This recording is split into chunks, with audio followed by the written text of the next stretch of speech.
The following podcast contains strong language and alternative facts. Follow us on Facebook and Twitter at Heel Podcast.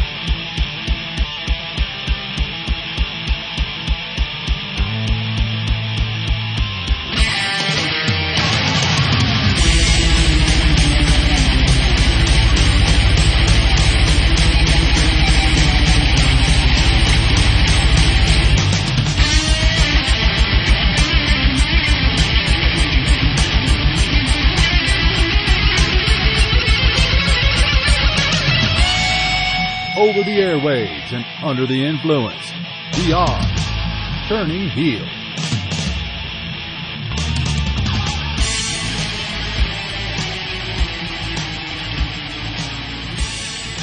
Hello, Internet, and welcome to the Turning Heel Podcast.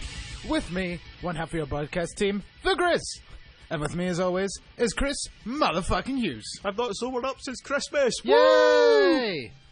I am the Turning Heel World Heavyweight Champion here today. You hear that? Ooh. Delicious. Every episode, clearly, recently, that we've done, I've had a new belt to play with.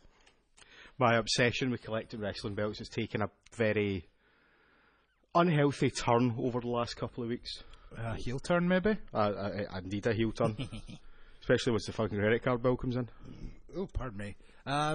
So, this is the fucking episode I've been waiting for ages. It's finally time for the best and the worst of 2017. I love how you tried to yes chant there, but the belt was just heavier than you would expect it to be, and only one arm actually worked. It was like Finn Balor when he gubbed up his arm and he's like, come on. Or like when AJ had the, Lee had the world title, like at WrestleMania, and she started doing the yes, like around Daniel Bryan, and then you clearly seen after like 3 times, she's like, ow. This is heavy. Heavy belt, tiny woman. That was considerably heavier than the WWE one, though. It's very classy. Because that's, as you can see, not a WWE one. Actual genuine metal and genuine leather. I like this guy. Is he your favourite child now? He's the best child. I'm just fucking gutted. Apparently I could have got a nameplate with it, but I did not read that in the description where I bought it. So what did it say? What? What did it say? Like, oh. No, it just says please. It just basically said please remember and write your choice of nameplate in the comments. Because you didn't. I didn't see that, so because I didn't, it's just been sent blank. I'm like, damn it, I could have got Ric Flair on it. Or even better, I could have got Daniel Bryan on it. And then got yes side plates on my heavyweight title, and then I've got a double dunk. Yeah. Especially since he held both these belts at the same time. That was the point, yeah. Well, what can you do? Them's the breaks. That's like maybe Muscle Food. I ordered like fucking it was a pack of 10 stir fries, and then they done the offer where it's like if you put in a special code, they would send you an additional 5 for free. And I forgot to put in the code, and I was really angry when I only got sent 10. Did you complain? I was tempted to. I was like, oh, come on, you fuck. You knew I wanted 15. Why would I not want 5 free meals? You dicks. Well, maybe some people wouldn't have eaten the 5 free meals. There's a little thing called a freezer where you can freeze things. Don't be sparky, Grizz. I think you'll find. There's this thing called a freezer. So, we have decided to do a little bitty old drinking game with our best and worst of the year. Yep, purely because we don't know what each other has picked. Wishy-washy, yes. We don't know wishy-washy. He's playing with the belt. Of course I'm playing with the belt. It's my belt. I'm allowed to play with it. I know, but like, I just like put it on my shoulder. I wasn't happy with it, but I wasn't going to fuck with the straps. No, it's my belt. I'm allowed to fuck with the strap. Fair enough. There's a strap-on joke or something in there, but yeah, there really was. I'm too sober to figure that out. So, not for long. Yep, onto the drinking game. So we've decided that we're going to take a big old glug of cider for what was it we said? Same picks. No, was it different picks, and then we're doing a shot for the same? Okay. Or was it the other way around? You said both, and then you said one, and then changed your mind and did it the other way about. What would you prefer?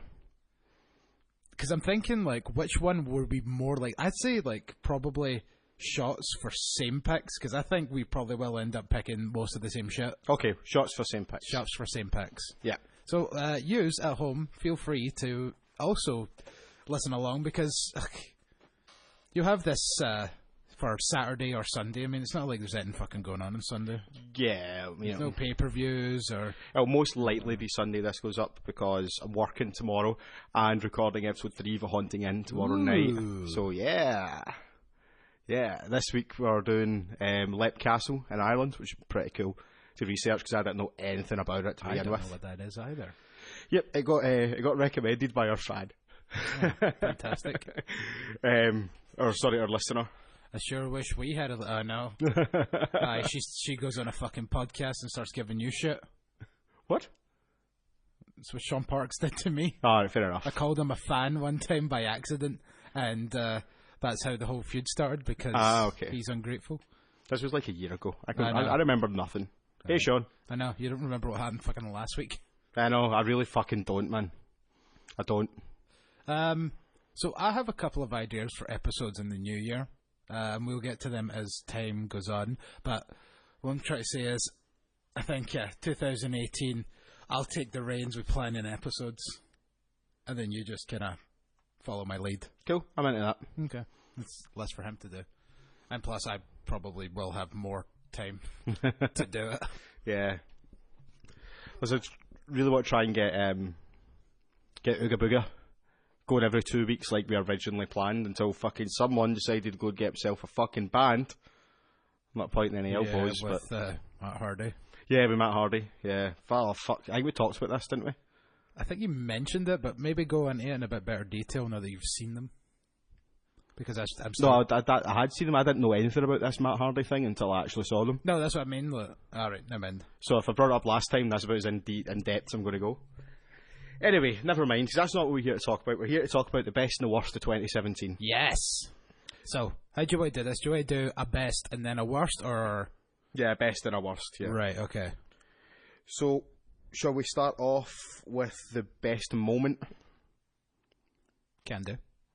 We'll leave the actual best wrestlers to the end. Well, what I was thinking was, like, because we've got a list of best matches, why don't we pepper them throughout the episode? And, okay. We don't have a particular order for our best matches. We just have a bulk of best matches. And can I just say as well, I also created some rules for myself. Okay, they be... The main one being for the best match. Mm-hmm. It was best matches that excluded any Kenny Omega versus Okada matches, because fucking they go without saying.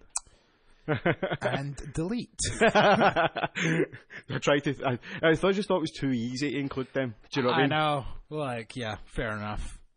So, I've not included any Kenny of those. versus Okada, best match of the year. Yes, we'll just agree on that. Yep.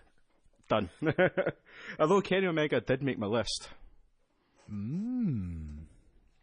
Interesting. So, guess we'll find out what that is later on. Shall we go for the first one then that we've both picked? Okay, I'm just going to start from the top of my list and work my way down. If we've picked the same one, then we'll just go with that and then move on. Right, so you want to give us your first one? Yep, so the first one that went down straight away for me was Pete Dunne versus Tyler Bate to take over Chicago. Obva, or Obva, even. Yep. Obs. Let's take a shot. Should have poured the shots. I know.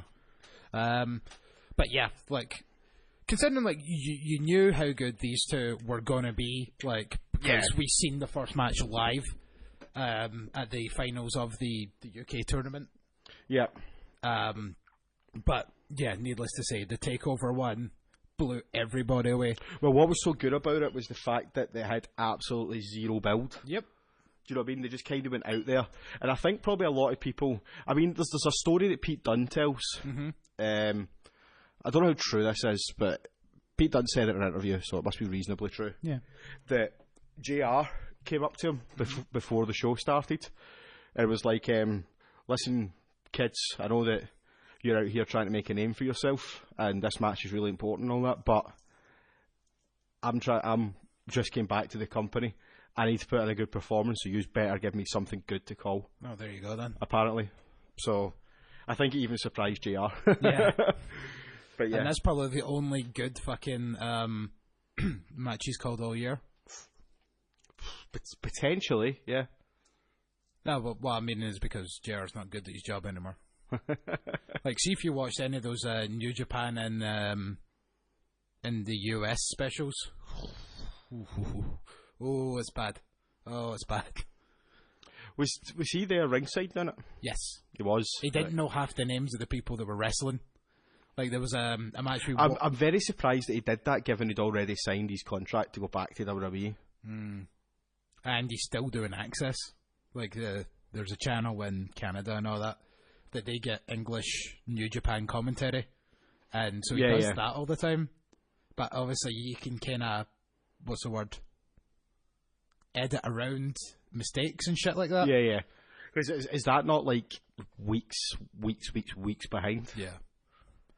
Essentially, like, we're in, like, they're airing Wrestle Kingdom like 3 days after it happens. This like, year, genuinely, what is the point in that? Well, for English speak, well, see, it doesn't make any sense doing that anymore because that's what Kevin Kelly and Don Callis are for these days. You get it on New Japan World in English. So what is the point? I know. Just pay New Japan something and just get the New Japan World feed. Probably just there's people that are too lazy for that. So, shot for the working man. Indeed. For Pete Dunne and Tyler Bate. Okay, so let's scrub that off the list so that we don't get that fucked up for later. Go into one of the worst matches. You got any for that? I assume you do. I genuinely struggled with this. Really? Because, like, I know I like to moan sometimes, but I don't like to be, like, super negative about things. But there's only two that I really, really, really had to put down. Okay, lay them on me. So the first one was Randy Orton and Bray Wyatt at WrestleMania.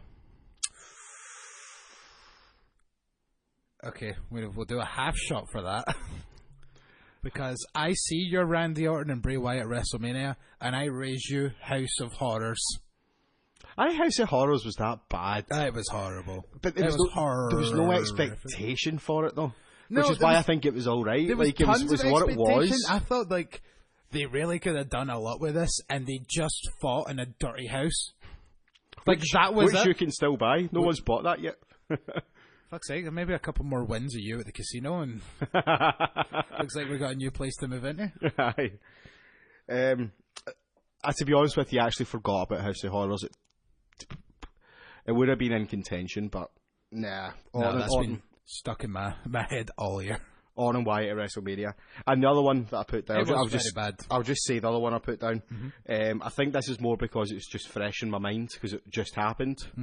But that was AJ and Jinder at Clash of Champions. No, Jinder had much worse matches than that. It was fucking brutal, though. It was such a chore. I don't know if I was just bummed out. Yeah, maybe. Because of the Kevin Owens and Sami Zayn tag match. But that should have been on last. Yeah, definitely. Even with the screwy finish, like, it would have worked a hell of a lot better. Because it was like one of the last shots before it kind of faded to black was of Owens, Zayn, and Daniel Bryan all kind of standing together. It would have been like a nice fade to black. It's like, did Daniel Bryan just like join them or whatever? And then that would have kept you guessing. But then they just stuck on Jinder Mahal in a horrendous match. Yeah. What was your picks for? Well, was it just the one? I said my first one now. I've got a whole fucking list over there, so I can probably go the rest of the night. So yeah, House of Horrors is my first pick for worst match of the year. Bad stuff. Plus, also in the concept of a pay-per-view, you paid how much money to get to go and see this this pay-per-view, and you need to sit watching the telly for half an hour. This rubbish. And then the end of the match that happened in the ring was about 3 minutes long. And Jinder got involved. Whoop-de-doo, you got to see a 3-minute fucking match. Yay. And watch the telly for half an hour. I will give you that, yeah. To be honest, it didn't spring immediately to mind when I was doing it, but... that was the first one that came to mind. What else have we got? We shall do next the best moment. Ooh, best moment. See, this is interesting because this can literally be kind of anything. So, how's about this then? Best moment? Seth Rollins and Dean Ambrose reunite. Nah. Oh, you got us stumped? because that was too expected because of the way they were teasing it and building it up to actually happen. So if it was just that was for me, it was just more of a case of when it happened, not if it happened. It was just the genuine, actual moment when it happened. Just the kind of whole fist in, fist out, fist in, fist out, glare at each other, boom, and then the pop. And like that's kind of what made it that moment special. It's got absolutely, in my opinion, it's got absolutely nothing on the Hardys' return at WrestleMania. True, but that's what the best return category's for. You didn't send me a best return. Shit! Well, I must have missed that one. Oh well. So, yeah, that was also my best return, so there's that. Okay, we'll count that as being the same thing. 2 and 1. 2 and 1. Shots. I feel like half of this is just going to be us drinking shots. Yeah. But the return of the Hardys at WrestleMania is just total standout for me. Is the happiest I've been this year being a wrestling fan. Yeah, 100%. Just, it was literally so unexpected. Because... Well, what was good about it was like talked about quite heavily, but there was plenty of reasons as to why it wouldn't happen. Yeah. They you know wrestled the ladder match the night before. Yeah. It's like, seriously, 2 ladder matches in 2 days. And they were also booked that day as well. Yeah, they were booked at a tailgate party. Yeah, that's right. And then there was like a wrestling show on there and everything. So yeah, and then at the tailgate party, like even Matt Hardy posted a thing on Twitter. I don't know if you've seen this, a picture on Twitter of a van, like a blacked out van there with the WWE logo in the window, and he's like, "Oh, why is this here?" And all that. So that put you in the mind even more that it wasn't going to happen because they were like openly talking about it. And then, bang! As soon as the New Day came out, I was like, right, it's going to be the New Day. And then I was like, it's taking too long. It's not the New Day. No. Then that music hit, and fucking honestly, man, I lost my shit. The roof blew off. I have still not recovered my shit. No.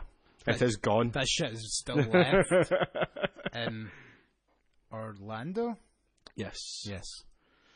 At the Flim Flam Dome. Camping World Stadium. Yeah, the worst name for a fucking stadium ever. It's the Orange Bowl or whatever it's called. No, it was, oh fuck, what was it before that? Something like that. It was something bowl. Citrus Bowl. Citrus Bowl. Orange is a citrus fruit. Right? Yeah, you're right. Nailed it. Chin chin. Bling bling. Best though. Okay. So, I think maybe I put in the best return after I spoke to you about it. Because like I've still like there's another one that I forgot to do was best and worst. Fuck it, let's just do this in there. I'm sure you can think of this one off the top of your head. Best and worst commentator. Oh, I've noted that. Oh, have you? Yeah, and again, as you say, it's easy. Best commentator by far, Corey Graves. Absolutely. Worst commentator by far, Booker T. I'm going to throw you a curveball here. Oh, did you not go Booker? Yeah, I thought that was too easy. I'm going with Mauro Ranallo. Yeah, okay, yep. Yeah, I can see that. I just don't think he's worse than Booker T. I can't go him anymore. Like, he just does my fucking head in. Just, it gets to the point now where, like, somebody does a move, and it's like, that was almost as disrespectful as the time where Taylor Swift wrote that new hit song about Katy Perry. And then, like, his explanations are so long that he gets out of breath before he finishes saying them. So he's literally like, Katy Perry! Like, so there's like literally, like, there's no punchline to it. It's a punchline supposed to be short, snappy. Exactly. Bang, bang. It just doesn't happen. All his are so long, they're like fucking stories. Honestly, it gets to the point now where I genuinely just think he loves to hear himself speak. And did you watch the main event NXT? No, I've not had time. Like I said to you earlier, the last WWE show I watched was enough. fucking Clash of Champions. Really good match. I'm intending to watch it because I've heard really good things. I'll probably watch it during my lunch break and work tomorrow. But there was like a point where the announce table gets broken and like all of them are off mic, and then all of a sudden you just hear Mauro going, "Oh, I'm still on microphone. And then he just starts commentating for like 5 minutes because like the other two are off microphone, and it's like I could just see, like in his head, he's like, "Better get my microphone so that I can talk for 5 minutes with nobody interrupting." It just kind of felt like that. I can get that. I mean, Mauro, like, it kind of annoyed me from day one for that reason. Mm-hmm. But then I felt sorry for him after the whole JBL thing. But that's kind of blown over now, and he's back to annoying me. That's the thing. I used to watch him on Access. The thing that fuck it, I was about to say JBL about 3 times there. That sounds like jib. No, it's not JBL. So yeah, it was Jim Ross that replaced him. He used to do that and just used to name drop fucking everybody. He's like, "Oh wow, Shinsuke Nakamura, who wrestled Kenta once for the GHC title in Pro Wrestling Noah, just hit AJ Styles with a knee to the face." And it's like, why did you need to just commentate on what's happening? He's really good at commentating on what's happening. It's all this other shit that he does that just really annoys us. It's this like forced personality.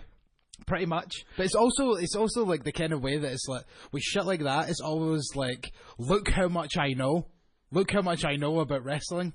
And then when he goes into talking about like Pride Championship and all that, and it's like, nobody cares about Pride Championship. It was an obscure little MMA promotion in Japan that probably nobody knows about outside of Japan and maybe the very high fandom of MMA people. That was a weird sentence.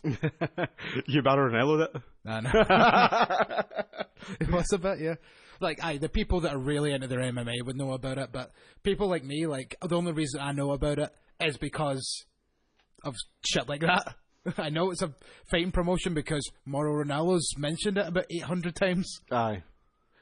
Okay, fair enough. I still don't think he's Boston Booker. No. I think he's annoying. Yeah. Right, he is very annoying, but with Booker, it's just verging on fucking stupidity. But see, now. the point that I didn't pick Booker is partially because the two of them saving it just by making fun of him. So I kind of like the fact that he's a fucking moron, because watching Cole and Corey make fun of him is like the funniest part. Just when they're like, "What the fuck are you talking about?" And then he tries to worm his way out of what he just said. And they're like, no, you just said this. And he's like, "Oh yeah, but what I mean, sucker, is like, oh, no, Booker, you said that you hated him 2 minutes ago, and now you're saying that he's fucking great. Like, make up your mind." Yeah. It's like, all I'm saying is run out gas. Yeah, that's pretty much Booker. Yeah. Shall we do another of our matches picks next? Can do. Okay. You can go ahead with this one. Okay. I'm going to go for, like we said, there's no particular order. And some of these are kind of just, honorary ones. I'm not saying these are the best of the year, but these are... Well, pick the ones you think are the best, and we can do the honorary ones later if we have time. Okay. Get the best covered. Right. The cream of the crop covered. The cream of the crop. Then you have to go for Asuka versus Nikki Cross, last woman standing. I've not included that one. Mm-hmm. It was a good match. Genuinely, one of the most freak out moments I've had. Like, just watching regular NXT TV. They've been quite good with shit like that recently. Yeah. And one of them is for stuff like that. One of the matches on regular NXT TV actually almost made my list. Ooh. Didn't, but it almost. Okay. And that was Ty Dillinger and Eric Young, the cage match. Ah, okay. Which was good fun. Because it was there. What? No, not just that. It was fun to watch. Yeah, it was fun to watch. Yeah, so... I do have one in mind, though. With that, that people might not agree with. Okay. But it might just be I just think so highly of it because I did see it live. But I have, from Joey Janela's Spring Break, the Clusterfuck. Yes! Clusterfuck Battle Royal. Pinfall Battle Royal as well, which was kind of weird. Yeah, well, New Japan did that. Yeah, but it was fucking outstanding. It was just such a fun match. Yeah. In every way, shape or form. Fucking fat, ugly Dink the Clown wanders in for a minute, then just leaves. Yep. Glacier as well. The Invisible Man. Who was the star of that match. Fucking fantastic, man. Absolutely fantastic. And that should be match of the year. Yeah, Meltzer. Yeah, it should. Six quarter stars. 6 6/4. Yep. Aye, that's exactly what a match like that deserves. Exactly. Clusterfuck star rating. But yeah, I felt like I really had to include that. If anyone has seen it and agrees, then let us know on Facebook or Twitter at Heel Podcast. Yeah. Or even if they disagree and think it was just that, a clusterfuck, let us know, and I'll tell you why you're wrong. You know what? At least they admitted it. To begin with, this is going to be a complete clusterfuck. Like, yeah, that's what was great about it. The honesty. But yeah, like, when I heard about this show, I was like, oh god, this is going to be like one of those pure indie-rific shows that I'm not going to be able to get to see, because like it just sounds so... Well, it's like, who's Joey Janela for a start? Everybody knows who Joey Janela is now. Yeah. But it's just that, like, the kind of way where, like, I was like, I don't know who Joey Janela is, and so, like, probably with shit like that, that means I'm not going to be able to grab this show. And then I found it, and I was like, right, second this is done, it's on. It's on like Donkey Kong. And then I sat through the whole thing just like, what is this? What is this mess? Joey Janela versus fucking Marty Jannetty. Dan Severn against Matt Riddle. Yeah, I think, was it Keith Lee and Ricochet as well? Or was that the Evolve show? Evolve show? That was the Evolve show. Because Keith Lee, I think, was on that show. And it was, but I'm trying to think who wrestled. I think it was like a three-way or something weird like that. And it like, that's why I was like, really, why is Chris so obsessed with Keith Lee? And it's like, clearly, I didn't get to see him in the kind of match that you did. Fair enough. Still yet to dig out that match that you told me to watch. Yeah, it's from the Evolve show that weekend. Evolve, I want to say 86, but that might be wrong. Fuck those. Anyway, yeah, it's from the Evolve show that weekend. I still highly recommend that. That was another one that almost made my list, but the clusterfuck just pipped it. Of course. Right, so what category will we do next? Surprise me. Let's do... This is why we should have started from the top, but what? Debuts.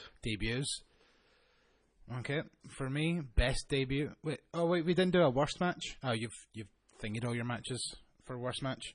Yeah. Literally just said two. Yep. So, what the fuck have I done? Oh. I have, in my worst matches, Brock Lesnar versus Braun Strowman. All the hype, none of the what's the saying? All the sizzle, none of the steak, or some shit like that. Yep. There was a few Brock matches that I was considering putting in it. Pretty much every Brock match this year. Not quite all of them, but 99% of them. Yeah, AJ Styles. And even is see, the be honest, only good match he had. Even the match with Goldberg at WrestleMania wasn't that bad. But again, that was a clusterfuck. That was meant to be just a complete train wreck. Aye, exactly. And it was 5 minutes long.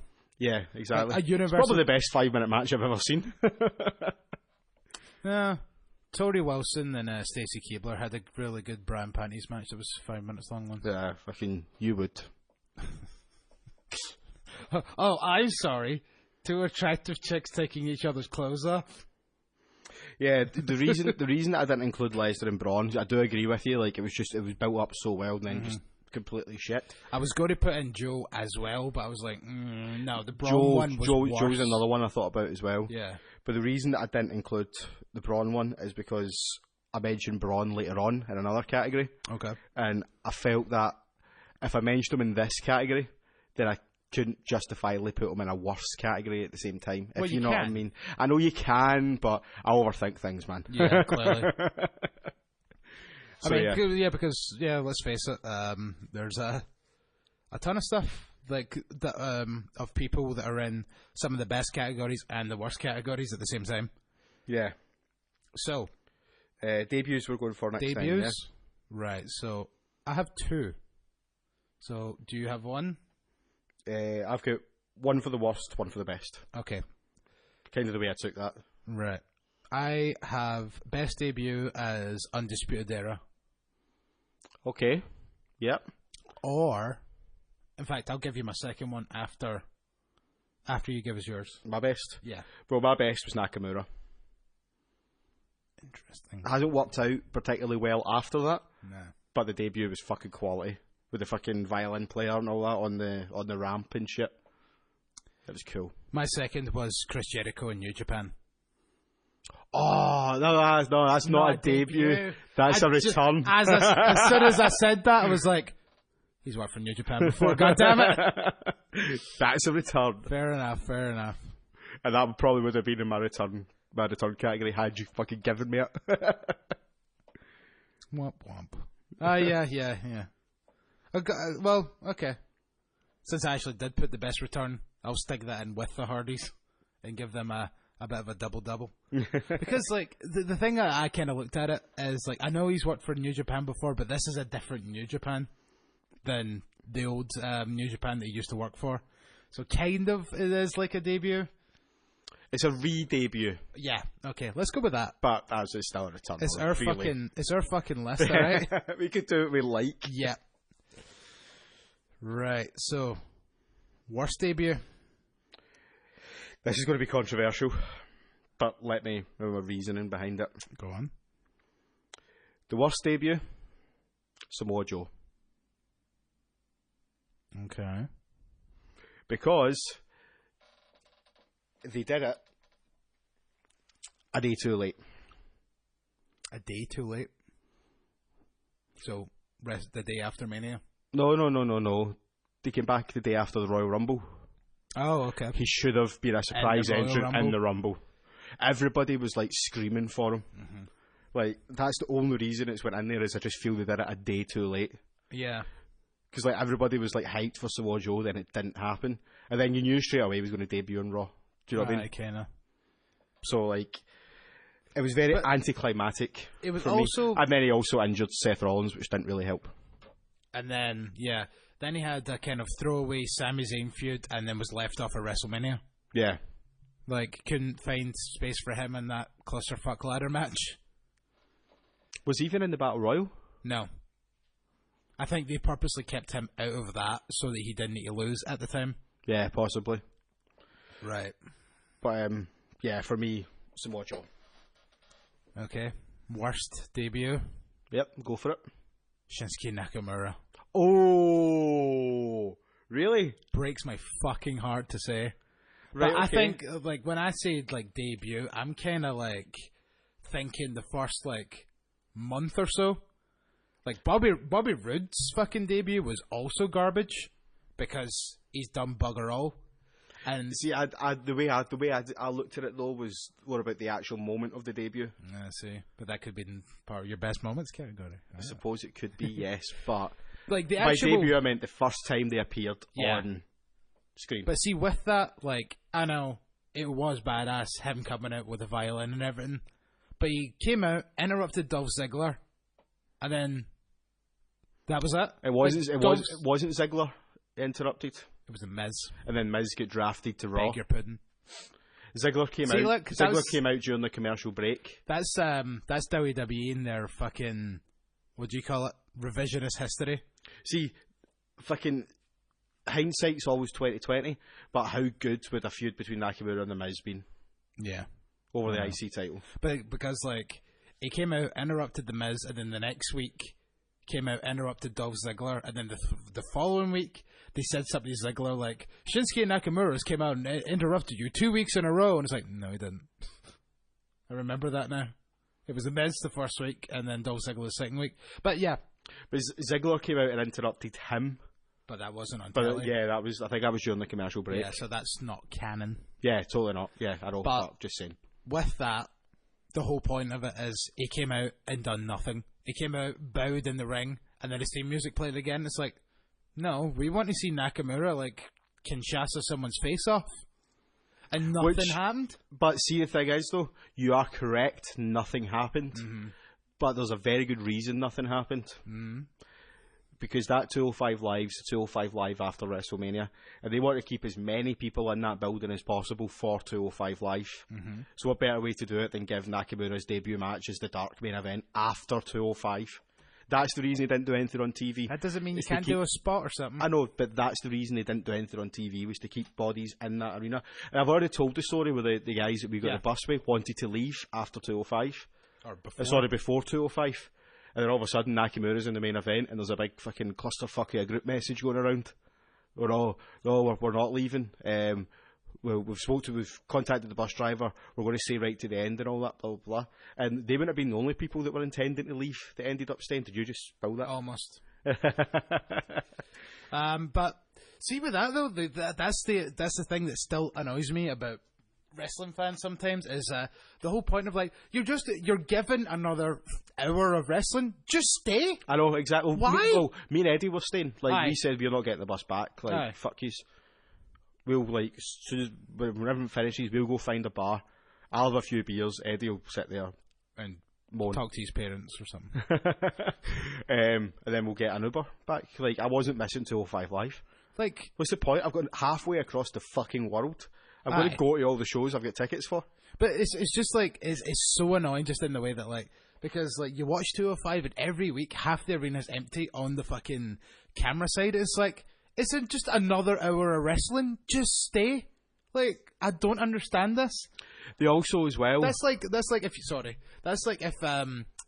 you buy like a fucking steak or something at a restaurant and they come out with a plate of chips and you're like, ugh, what's this? It's like, oh no, it's fine. It comes with a meal and you're like, I don't fucking want that. Get that to fuck. Yeah, exactly. No one's going to say fucking no to a free plate of chips Exactly. unless you're not allergic to chips. And the thing is as well, what really worries me about SmackDown, we did the brand thing that I said I couldn't come up with a proper. I couldn't say what was good and what wasn't. So what worries me about like SmackDown, they bring all these NXT guys up, right? Mm-hmm. And these NXT guys are purely being used to keep people in the fucking building because they're always in the dark matches. How often has Nakamura not been on SmackDown because he's in the dark match? Yeah. How often has Bobby Roode not been in SmackDown because he's in the dark match? Ty Dillinger, fucking... Ty Dillinger forgot it was on SmackDown until he showed up this week Exactly. to Like jump fucking... to fucking Jinder Mahal. Yeah, exactly. Fucking... They use these guys in the dark match main events to keep people in the fucking building. They shouldn't have to be doing that. No. I mean, like, that's what John Cena used to be used for. Yeah, because, like, the SmackDown that was in Manchester, the dark match main event for that was Bobby Roode and Nakamura. Ooh. Like... It makes no sense. It really doesn't. It's like fucking, if that's what you're going to use them for, then just keep them on NXT and just take them on tour for I know, doing right? that. Do you know what I mean?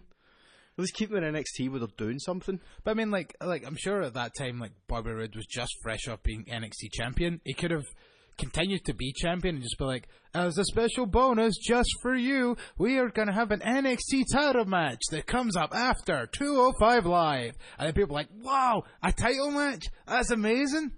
See, the thing is though, in the house shows they do NXT title matches. They do them though. Like fucking, I've been to Glasgow house shows where there's been NXT title matches on them. Mm-hmm. Well, don't get me wrong, like fucking, the last one was... You all know what's going to happen.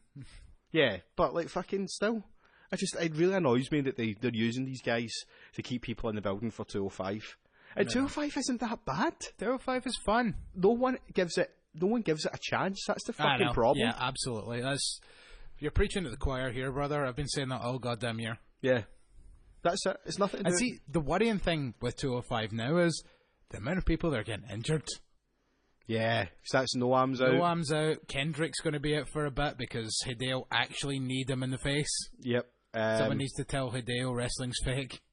Then you've also got There is somebody else. Rich Swann Rich out. Swann. Not injury, but out long term. Yeah, he's going to be... Neville gone.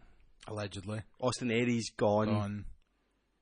Yeah. And it doesn't help when fucking the talent are treating it that way as well, though, with the likes of Neville and Austin Aries. Yeah. Austin Aries fucking claims that it's nothing. It's not because he was being a cruiserweight, it's why he left. Because he told did nothing for him. Bullshit. Absolute fucking bullshit. It was the WrestleMania money or something. Aye. It's bullshit. And like Neville's saying that he doesn't see himself as a cruiserweight. Well, fucking, there's fucking people on NXT. There's people fucking working the indies that would fucking kill for your spot. They would fucking chop their pinky off for your spot. Don't be an ungrateful bastard. I know. Do you know what I mean?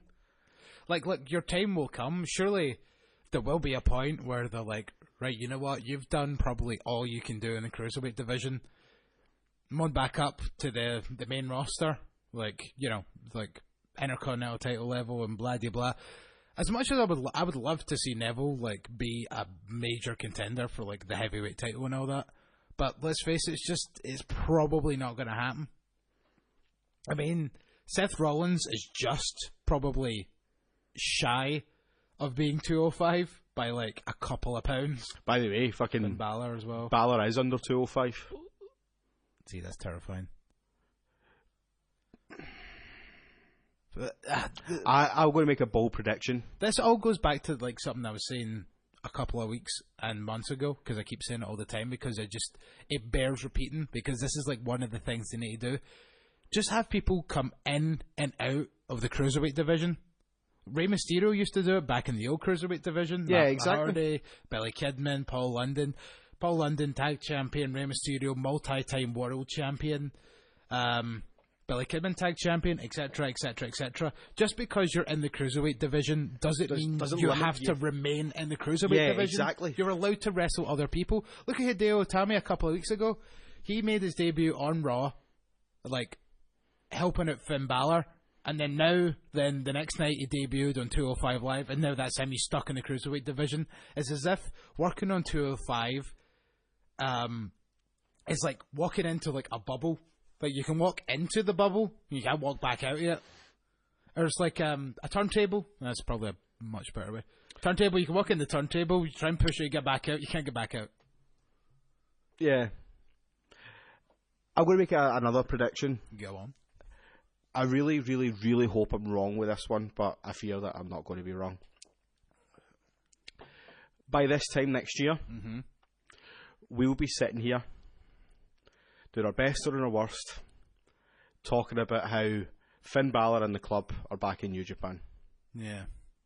I can see it. I can totally see it. I mean, it's not that I hope it doesn't happen. I mean, like, I've thought about ways it could happen, and the ways it could happen kind of got me a bit excited. Mm-hmm.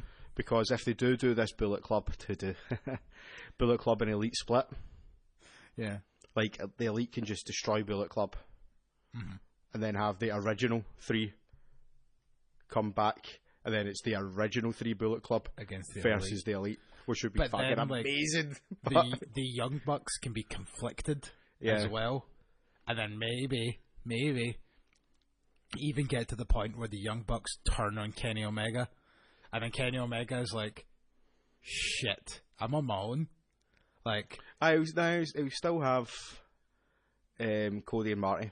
I think it's fair to put them in with the Elite now. But like what you were saying was, if the Elite split off from Bullet Club, yeah, but I think it's safe to assume that those two will side with the Elite. I know, but like I think they're more or less in the Elite now. Like, let's be fair. I kind of like it if it's like the Young Bucks and Kenny split off. They beat up all of Bullet Club. Then Balor and Gallows and Anderson come back. Then they all turn their back on Kenny Omega. And then maybe like Cody and Marty like kind of like, right, you want to prove that you're sorry or something like that, and you want like prove it to us, and then maybe like they make their own threesome faction. And there you go, like look, that's 3 teams right there for the no, never mind, 2 teams for that 6-man tag championships that they have that they've done really nothing exciting with. Yeah. Right, shall we move on to the next topic? We've done best and worst there, didn't we? Yeah, we did. Yep. That was debuts. Shall we do another... Yeah, we did. Worst debut. Nakamura. Another match? Sure. Okay. Aleister Black versus a Velveteen Dream for me from the last TakeOver. Get them shots out, brother. Get them shots out. Get them shots out. Shots. Yeah. The match really surprised me. Talk about a match that nobody expected to be anywhere. Like I says, I'm sure I said it during the review and at the time we were watching it. I thought this was going to be a squash match. Me too. A complete squash, and not only did it go for upwards of 15 minutes or close to, Velveteen Dream fucking held his own and looked like a legitimate competitor, considering the gimmick that he had, and made it seem as if like, you know, like this was his first essential proper match, he's had matches before, but none of them have went more than a couple of minutes. So this was his first big test, and he passed with flying colours. The dude, mainly purple. But the dude fucking showed that he belonged, and definitely just whatever comes his way in the future after he's healed up from his injury is very well deserved. It's a shame for him to get that injury at this point when he just built all that momentum. I know. But the storytelling in the match was just outstanding. Yeah. It's probably some of the best storytelling of the year. Mm-hmm. Like, you can have good matches that are just good technical wrestling matches, and you can have matches like that were good technical wrestling matches, but they also told just the perfect story. And the way it ended with Velveteen Dream fucking basically did on Aleister Black's lap, where he finally says his name and all that, just, fantastic. But just that story wouldn't work as well if the match was shit as well. True. The fact that the match was so good helped that moment be good as well. Absolutely. Because if the match was shit and you're like, Velveteen Dream, nobody would give a fuck. Yeah, absolutely. So it was perfect. The whole segment, the whole the build up of Aleister Black, just completely ignoring Velveteen, and it's like it was interesting, but it was just like the whole build up was Velveteen Dream dodging being kicked in the face. So that's why I went into it thinking like, ugh, Aleister Black's just going to kick him straight in the face. Yeah. And then that was it. Yeah, just fade to black, 1, 2, 3. Yeah. So, talk about a match that I went in going, this will probably be alright. Or if it was going to be a full match. And then it turned out to just being mind-blowing. Yeah, it was superb. Well done to those guys. Yep, indeed. Anyway, on that note, we'll take a wee quick break. Worst match. Okay, you can do a worst match. Roman Reigns versus The Undertaker. Can't pass comment on it. Of course you can't. Like, the actual match itself, not good. Can't imagine it was. No, just parts where, like, all I can see in my head is, like, Roman Reigns trying to pick up Undertaker for the tombstone, and I don't know, like, you could clearly see Undertaker try to kick his legs up, but it's, like, right as, like, Roman Reigns is starting to let go and be like, I'll just put you back on the mat, and then it's just, everything was really awkward, and Roman Reigns should be on that spot, fuck you. Agreed. That's all I've really got to say about that. Just, for a WrestleMania main event, and it kind of goes with, at the very least, the last two WrestleMania main events, Roman Reigns has been in them, they've not been good.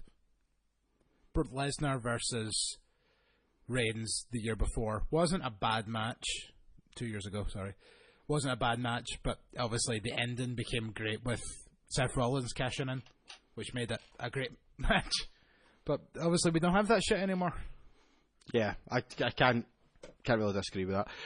The reason I say I can't pass judgment on it is mainly once it became very apparent that was the main event. I just got all the beer. I just got all the beer. All the beer in the stadium. It's the only way I was getting through it. So I don't actually remember much about the actual match itself. The only thing I remember about it, clearly, is obviously the hat and the coat and the gloves and the ring and all that. I don't remember anything else. Also, considering isn't a bad thing. Considering the fact that, like, I was up till, I think it was about 5:20 in the morning. Or, no, 5:22 in the morning when that match ended. So I was completely burnt out. Obviously, yous were as well, being in the arena. But, like, see, for a person, like, especially in the UK, sitting up till that time in the morning. Oh, yeah, totally. For that. It's rough. It was rough, and that's what we got. But the problem was, though, like, this WrestleMania this year had the distinct problem of both potential main events being something that no one wanted to see. What was the other one? Because it was either going to be that or Brock and Goldberg. Yeah, you're right. Not necessarily that people didn't want to see, but that people weren't expecting much of. Yeah. And especially given the fact that WWE were flapping their gums, allegedly, back in February about wanting to put on a WrestleMania main event that was on par with Okada and Kenny. You fucked that up, didn't you? Yeah, royally fucked that up. Yeah. And then there's also talk about Taker wrestling this year as well. Yeah, of course there is. But the rumour that I've heard, and I've seen a poster for it, which is probably fake, but if it's not fake, I am very excited about the prospect, Go on. is it's not going to be Taker actually wrestling. Taker is essentially going to... What's the best way to describe it? Like, old school Taker used to be able to, like, just take people over. Like, just pure put them in a trance and shit like that, then they do their bidding and stuff like that. Okay. So possess? Yeah, kind of. And you run a fucking ghost podcast. No, the poster I've seen is of a dark John Cena versus Roman Reigns, with Taker kind of in the background. So, like, Cena's got, like, the hood and all that, and fucking... It looks pretty cool, and I'm like, I'd actually maybe be on board with that. So you said dark John Cena, I just imagined, like, him, like black. Like black actually paint. painted black. John Cena dark, like Shadow Link from the Ocarina of Time. Or Majora's Mask, I can't remember which one. Right, what we'll do is, anyway, we'll take a quick break just now. And we'll come back, finish off our list, and whilst we're taking a break, I'll see if I can locate this picture for you. Okay, cool. So good. Summer Slam Jam. Get ready, looking into the video scope, and this is the way it is, this is the way it was, and this is the way it's gonna be. When we get the momentum, they can't stop us. Press play. There's the magic finger. Pressing down. Yeah, get down. Loving it.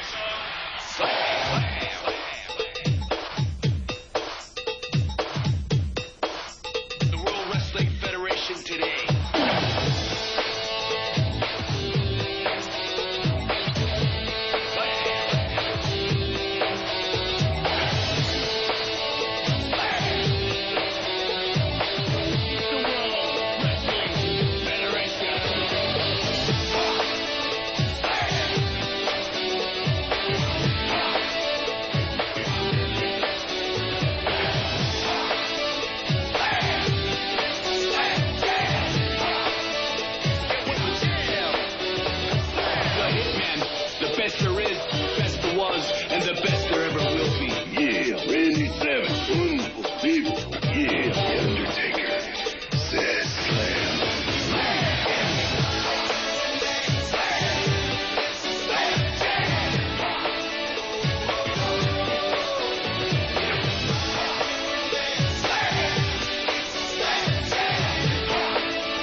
That's not even fucking close to the theme. Yeah, it was kind of close. I got distracted. Like the old school theme song. How about James Storm coming to fucking ICW? Yes, I am so excited. I was about to say I did see that, but I sent it to you. I am the most of excited. Super excited. Is that meant to be like that? What? That weird Yeah. groovy bit? Okay, cool. Just making sure that, our voices don't, we just come halfway into a conversation. No, it's fine. It's all good. Fine. It's all good. I'm a... Consummate professional. Yes, that. You're welcome. Yeah, I am hoping to definitely get a beer with James Storm. Yeah, that'd be pretty cool. I would have to buy him a beer. Unless he says he wants a bottle of Bud, in which case I'll be hitting him with a bottle, but, I mean, this is gimmick. But, more about James Storm later. Okay, well, not in the best and worst, I guess, but... No, it hasn't made my list. He's not the best. He's not the worst. You know what? I think that's a safe area. He is so. But what we did realise during the break was we didn't give you your worst Moment of the year. So we had best... Apparently you've got one interesting, so I want you to go first. I don't think it's going to take a rocket scientist to work out what mine is. See, let's just... Okay. I've got John Cena after his match with Roman Reigns. Like that whole moment of him sitting in the ring, all dejected and all that. Oh, yeah. And just I forgot about pandering that. to the fucking crowd. And then it's like, oh, well, I guess that's it. That's my last match. Like, probably wouldn't have been my worst moment of the year if he hadn't done it about 14 times before. Like, every time he loses a big match, he does that. And it's like, I don't fucking care. I never cared. I really don't care now. He just lost to Roman Reigns. Whoop-de-fucking-do. There was nothing on the line. Yeah, there is no fucks to give here. Yep. Zero shits. Oh, look, there's my bag of give-a-fucks. Look, none left. Mine was obviously Jinder Mahal winning the title. True. Because I pretty much crushed my love of wrestling for a good 6 months. I'm still fucking recovering from that, to be fair. Yeah, you were completely dejected. Yeah, I'm still recovering from it. Yeah, but see, once again, I thought that was too easy, so that's why I kind of went with. I also had another best moment that I meant to put in my list and I forgot. Go on then. So I might as well just throw it in there. Fuck it. It's our fucking list. Absolutely, we make the rules. We just made the list. Damn it! I should have put Jericho on it just to do that. Anyway, one of the best moments that I meant to put on this and forgot was the return of the South Pacific Power Trip in Progress. Okay. Just for how mental the crowd went. Because, like, you're obviously not hugely into Progress. You didn't know who they were. Yeah. And I sent you the video and you were like, holy shit, that's loud. I know, it was like, that was kind of cool. Like, I kind of wish that I was part of that. Like, as in, I knew who they were, and then being part of that return would have been, like, incredible. Yeah. I'm trying to think what I can relate that to. I guess probably the biggest reaction I could think of when it came to that was that one time that PCW brought in Austin Aries but didn't tell anybody. Didn't announce it. Lionheart was like... He's like, oh, we've had the best in the world, as in like AJ or something like that. Not on that show, but in the past. And then we've had the best in the UK, as in whoever the fuck that was saying that they were that at the time. I think it was Bubblegum. No, Bubblegum was in the match because it was for the Cruiserweight title. And then he's like, how about the greatest man that ever lived? And then, like... The one thing is, like, it should have just hit with his theme music. But instead, the drum was like, former 3-time X Division champion, former TNA World Heavyweight champion, yeah, former 2-time Ring of Honor Heavyweight champion. Dun dun dun dun dun dun. And but then, like, I guess that was kind of one of those things to make you think, like, oh, Austin Aries is coming up for a future show. But then the fucking dude just walked through the curtain. And everyone just went... Aye. Yep, everybody made that noise and then everybody coughed collectively. It was weird. Yeah. I remember seeing that, but I haven't seen any... Oh, no, I did see a video of it, actually. Yeah. Like, they put up the entrance. I don't know if you remember a couple of years ago, Pro Wrestling Elite, where they did that, like, it was during their Rumble show. And they announced Chris Masters. as being on the next show. And then he ended up And then in the Rumble. he entered the Rumble that night. Like, that was pretty cool. Yeah. Like, Chris Masters isn't exactly setting the world on fire, but it was a nice wee thing to do. Yeah, you it's know what I like mean? coming Something I up- was like, as soon as he was announced for that, like, oh, cool. Then I didn't think he'd be in the Rumble for a second, and then he was. Like, I know, and then it just went, ding! And I was like, wait, what? Well, I know, it's just like little things, like, well done. Well done for shit like that.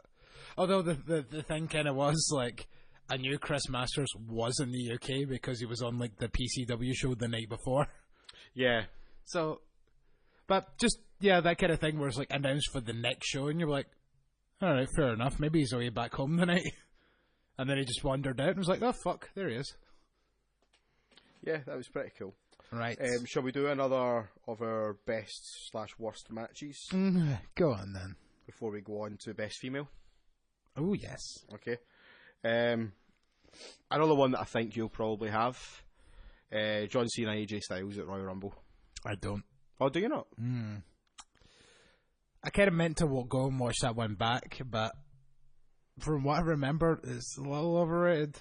I don't think it's overrated. Like, for me, it was a match that I really wasn't that fussed about because it had John Cena in it. Yeah. But I remember watching it at your house and like just being like, I actually really enjoyed that. That was my match of the night. I enjoyed it more than I enjoy the Rumble. That doesn't normally happen. I think I might have just been upset by the finish and might have clouded my judgment. Possibly. Especially since John Cena held the belt for fucking 3 weeks afterwards. Well, no, 2 weeks. 2 weeks. Literally 2 weeks. Yeah. Like, I mean, what the fuck was the point? that did piss me off, the fact that Cena won. Like, why but- couldn't you have just let AJ hold the title for 2 more weeks? And then that fucking thing that he done with Bray Wyatt after that triple threat match still pisses me off. Still makes me hate him. They obviously didn't want AJ to drop the title to Bray Wyatt. Could have had fucking Cena pin him in the Elimination Chamber. They were both in it anyway. Yeah, I suppose. Like, there literally was no point in giving Cena that belt other than to make him a 16-time champion. But with that, like, who cares? Like, he could have fucking won the belt any of the short periods of time he was here this year. Yeah. Okay. Yeah, I'll give you that. What's one of yours? One of my best matches, I guess it's kind of an honorary one because I don't think it was the best match of the year, but I still wanted to mention it, was Styles and Balor. Oh, I didn't even think of that. Yeah, that's definitely honorary. I don't think it would have made the 5 that I picked. But Yeah, if we kept it restricted to 5. But can you imagine though? Like, see if they had time to put that match together and build it, it would have been something spectacular. Yeah, that was just, kind of out of their arse. And still, it was a great match. Yep, So- definitely. Imagine, like, maybe, ooh, that should just give me a thought. In fact, one of my best moments as well would probably be that too sweet at the end as well. Yeah, actually, that's a good call. But I just kind of thought, like, what if Balor gets drafted to SmackDown and AJ stays there? I was just thinking that. Can you imagine a 3-way title feud between AJ, Nakamura and Balor? And jizz. Fuck Bobby Roode as well. Fuck it, throw him in there. Why not? Maybe he gets the winner. I don't want him in that cloudiness. If I didn't, like, have him face Triple H. Oh, fuck. Kevin Owens, Sami Zayn as well, floating about the title. I see those two. Those two I would definitely be like, more chuck them in. Yeah. More the merrier. Bobby Roode, just, you know, you can wait your turn, it's fine. I'd like to see Bobby Roode and Balor though. I'm a wee bit down on Bobby Roode since his debut, kind of similar to Nakamura in some way, but obviously my love for Nakamura conquers all. But just Bobby Roode has done nothing since he came up to the main roster. Oh no, I totally get that, but that's not his fault. Yeah, of course. I still think in an ideal world, I'd like to see him floating about the title scene. I also think he was getting really boring as NXT champion, like partway through his reign. So, he doesn't need to hold it as long. If he was to win it, he doesn't need to hold it as long as he held the NXT title. But true. To just have him floating about there. I mean, it's a good idea, but I'd be interested to see him doing the glorious gimmick as a champion, but as a face. Do you know what I mean? I don't like face Roode. See, like, I can see the logic behind it. that it's going to make him a Everyone's shitload of money, so why on earth would he be a bad guy? Everyone's going to sing his theme anyway. Yeah. Gonna- Apparently Vince had said something about that if they do turn Bobby Roode heel on the main roster, like he's getting rid of that Changing music. Yeah, just have it go, glorious. Like kind of like Dolph Ziggler's theme, but then just kick in with new music that's just nothing. See, what's great about the Glorious music though is it works both ways. It works for a face, and it works for a heel, because like you give the smarmy Glorious fucking thing that he was doing in NXT, but then you've also got the sing along ability of it as a face. It's true. And put it this way, they're the bastards that were trying to fucking put Bray Wyatt over as the biggest heel in the world and gave him a song that everybody could sing along with. And then fucking had him mention the name of the town. What she's doing again? Chicago, I'm here. Dun, dun, dun, dun, dun, dun, dun, dun, bow, bow, now. Everyone get your cell phone out. Woo! Yeah, like, exactly. Fairness, they can't control what the crowd's doing, but... Well, they try to. One fall shop. The following contest is scheduled for one fall, and it's for the WWE Championship. Shall we go on to the females? No. Worst matches. Okay, where do you go? Jinder Mahal versus Randy Orton 1, 2, and 3, because they were all shite. It would be really funny if you smashed your phone doing that. Yep. But I didn't, so it's fine. But yes, I agree with you. They were extremely Yeah, shite. they were all bad, so that's why I just lumped them all. The match at Backlash, which literally just ended with, I just beat up the Singh brothers, Kalass. And then their match of Money in the Bank, just beat up the Singh brothers, Kalass. And then their match in the Punjabi prison match, where Great Khali just kind of literally murdered, but throttled him. Like, that's really graphic. Yeah. It's like really fucking graphic of a giant fucking man throttling another like decently sized human being till he passed out and fell down a cage. And then plus Randy Orton almost died in that match. Remember that weird flippity do? Yeah. Ugh. Ooga booga. Ooga booga. Could have been. Right, all the women then. On to the woman. On to the birds. Yes. You can go first with this one. Nah, why don't you go first? Okay. Because I think mine's is going to be too obvious, and I want to see if you've done something different or not. Well, I don't know, I might have. Best female for myself that I've put down. By far, in my opinion, Alexa Bliss. Well, there you go then. Very well deserved. But I think any fucking listener would know who I'm going to pick. Alicia Fox, no. Obviously, it's my main gal, Asuka. I've actually put two down. I put Alexa Bliss and Asuka, but I figured you were going to go Asuka, that's why I went with Bliss. Yeah, fair enough. But, I mean, both completely deserved. And let's face it, it went from me being, like, hornily upset of Asuka winning the NXT title, like, last year, to the point where I've just got so behind her now that I didn't want her to ever lose the belt. Even during that last man standing match, women standing match with Nikki Cross, where it's like, I want Nikki to win because she used to be my pal, but I want Asuka to win because I don't want the undefeated streak to end. And then it's like, wait, they're both down. I'm so conflicted. What is happening? Yeah, I can feel you on that one. That was the worst best match because of that literal, I don't know who I want to win. Here's a question for you. Does Asuka win the Women's Royal Rumble? Yes, absolutely. 100%. It was made for her. I think there's one big factor. Ronda Rousey. Yep. I don't think Ronda Rousey's going to win. No, I don't know. Like, there's been people saying that she shouldn't be in it, but Shayna Baszler should be in it, and Ronda Rousey should be at ringside, and that could start an angle. Well, so Asuka, that's just my thought. Asuka wins the Rumble goes after Bliss, or I assume Bliss should be still champion because that would make her title reign look amazing. But does she have the power to choose any champion? The things we still need to find out. Things that make you go, But Asuka could pick Charlotte, which should still be the champion, because let's face it, as much as I don't like Charlotte, she's probably the best person on SmackDown to hold the belt. Right now, yes, absolutely. And would definitely be the best WrestleMania opponent. Because, I mean, Carmella versus... Oh, well, there's 3-ish, 4-ish months. Carmella could cash in, beat Charlotte, win the belt, then Charlotte can win it back before Mania. Yeah. I think Charlotte goes out. We'll talk more in detail about this when we do our WrestleMania prediction. Yeah. I think Charlotte's going to go into Mania champion. But the way I see it with Rousey, I think if Rousey is not in the Rumble, Asuka wins. Uh-huh. If Rousey is in the Rumble, Rousey wins. No, neither win. Ooh.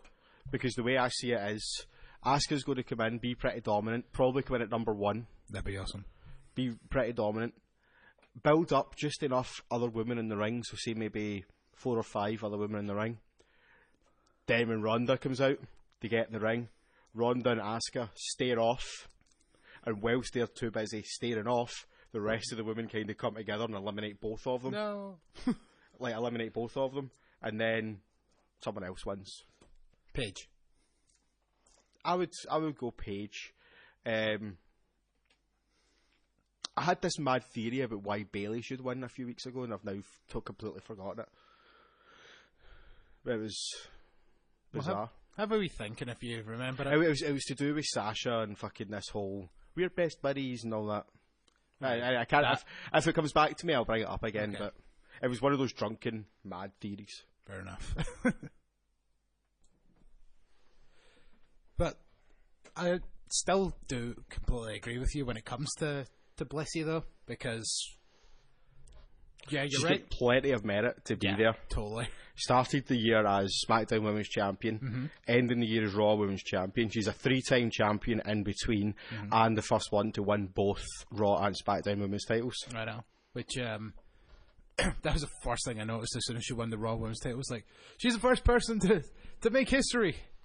There was something like Charlotte said the other week there, like she's like a Grand Slam Women's Champion, and there was a podcast where one of the actually, sorry, beg your pardon, it was actually a couple of weeks ago, well, you know, whenever fucking Charlotte won her most recent title, and he was like, right, well, is there a title I'm missing? Because he listed off like all her title belts. And it's like, technically, Charlotte is a Grand Slam champion when it comes to the women's division, which is quite difficult. She held the NXT women's title, the Divas title, Raw and SmackDown. So, like, unless fucking... actually, Paige could still realistically do it. True. She'd only need to win the Raw and SmackDown. I was about to say Mickie James, but she didn't hold the NXT women's title. She held the original women's title and the Divas title. So you can make an argument for that, but that's kind of a different Grand Slam. Yeah, the only one that could accomplish the same thing that Charlotte's accomplished is Paige. Yeah. Don't think there's anyone else, is there?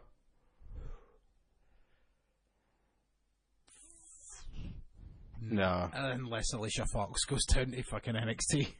Yeah, that would be the only way that could potentially happen. But then she'd also have to win on Raw and SmackDown. So she'd need to go backwards in order to go forwards. Exactly. That rarely works. I try to think anyone else that's been... No, because like obviously Divas champion is kind of part of it, so... Nah, not really. So they'd need to have been around during the Divas era and have came from NXT. They would have needed to come from NXT when they had a women's title and then keep up while the Divas title was still active.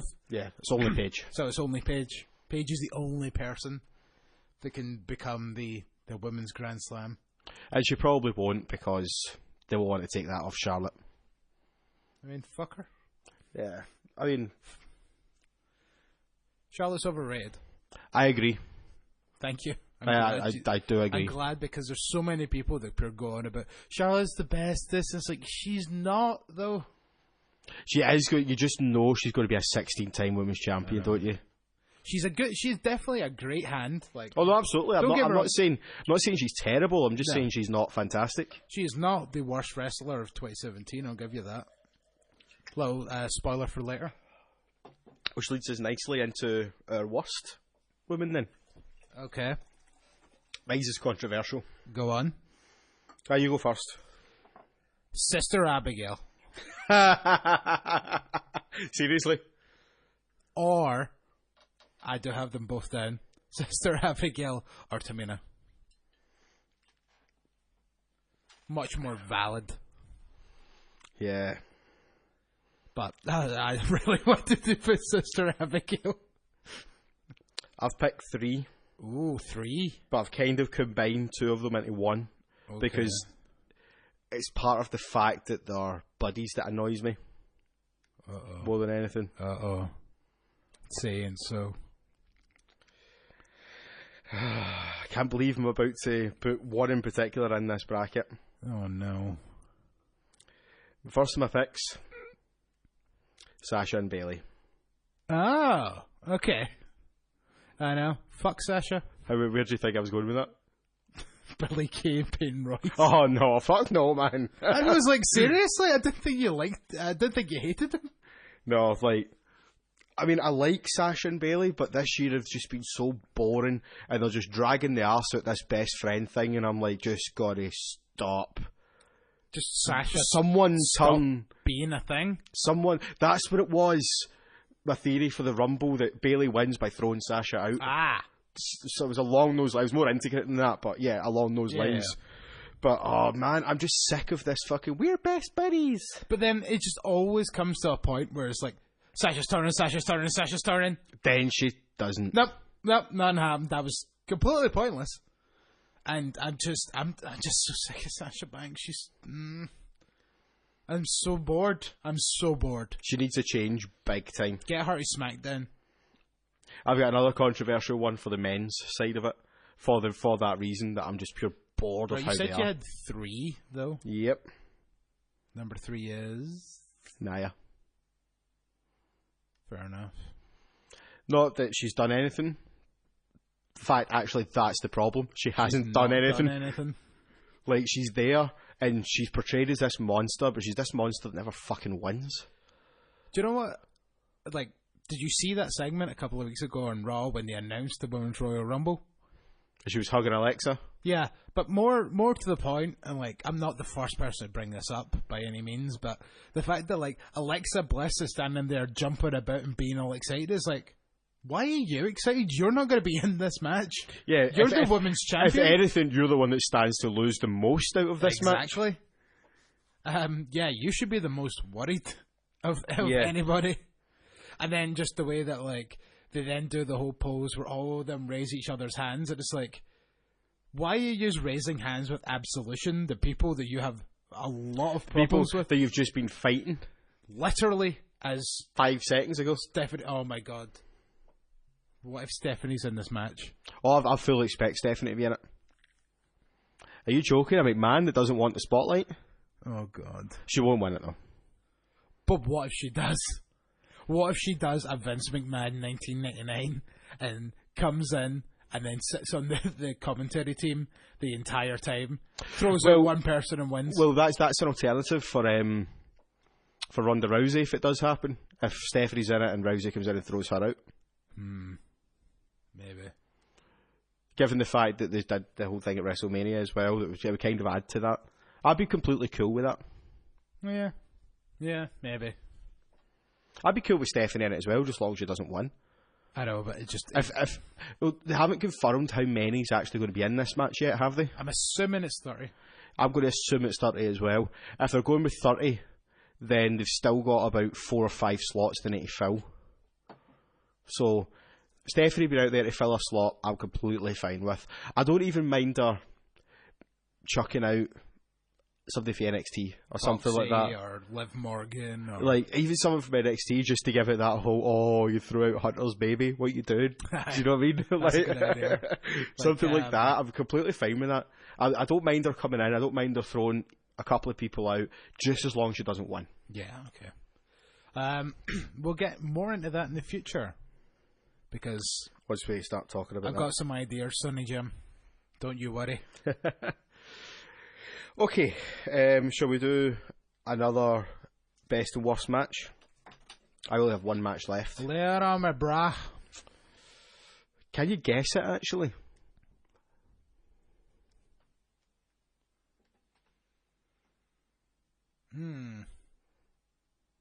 I gave you a hint earlier on. Oh, shit. I'm terrible at hints and lists. But I've already told you one of the competitors. Finn Balor? No. No. Kenny Omega?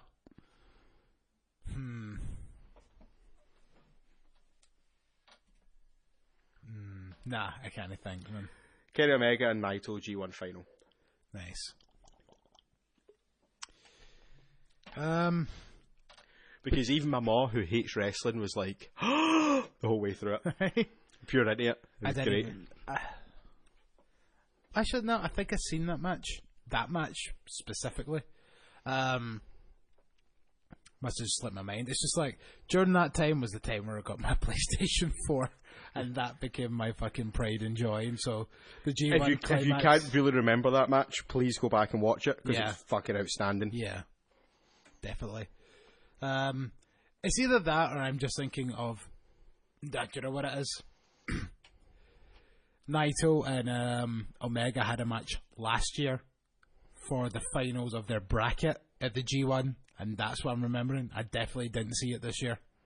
So, yeah, I need to go back and watch that. Yes, you do. Yes, I do. And that's why, sadly, not on my list. So, I am going to go with Andrade Cien Almas versus Johnny Gargano. Okay. That's an interesting one. Mm-hmm. Remember that match? Yeah, I do remember it.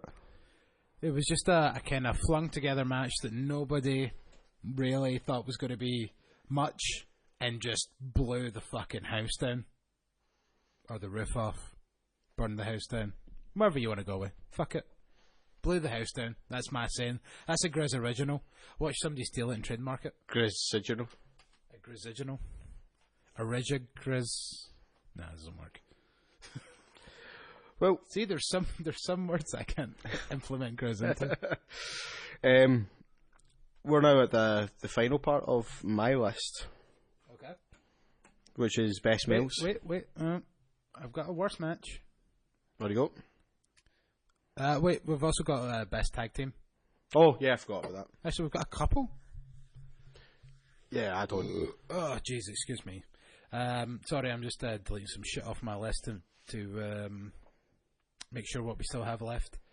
See, to be honest, like, if you don't have some of this stuff, I can just still kind of... Yeah, go for it. That's fine. Chuck it at you. We've done best woman. Did we do best t-shirt? No. We've not done best t-shirt. We've not done best wrestler. What? Guys, you're not in charge of categories ever again. What? You mean best male wrestler? Right, that's Yeah. fine. Okay. You made it sound like that was a completely different category. And I was like, what the fuck? You never say about that one either. I know.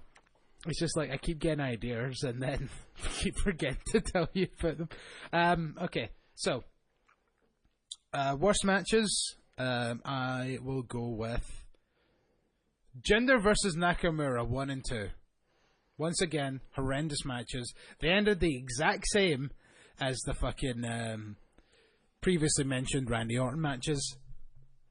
2 picks, 5 Jinder Mahal matches. Coincidence? I think not. I can't disagree with you. You picked a 6th. Yep. And spoilers, there's a 7th. Okay. I'm going to go with it being Jinder versus...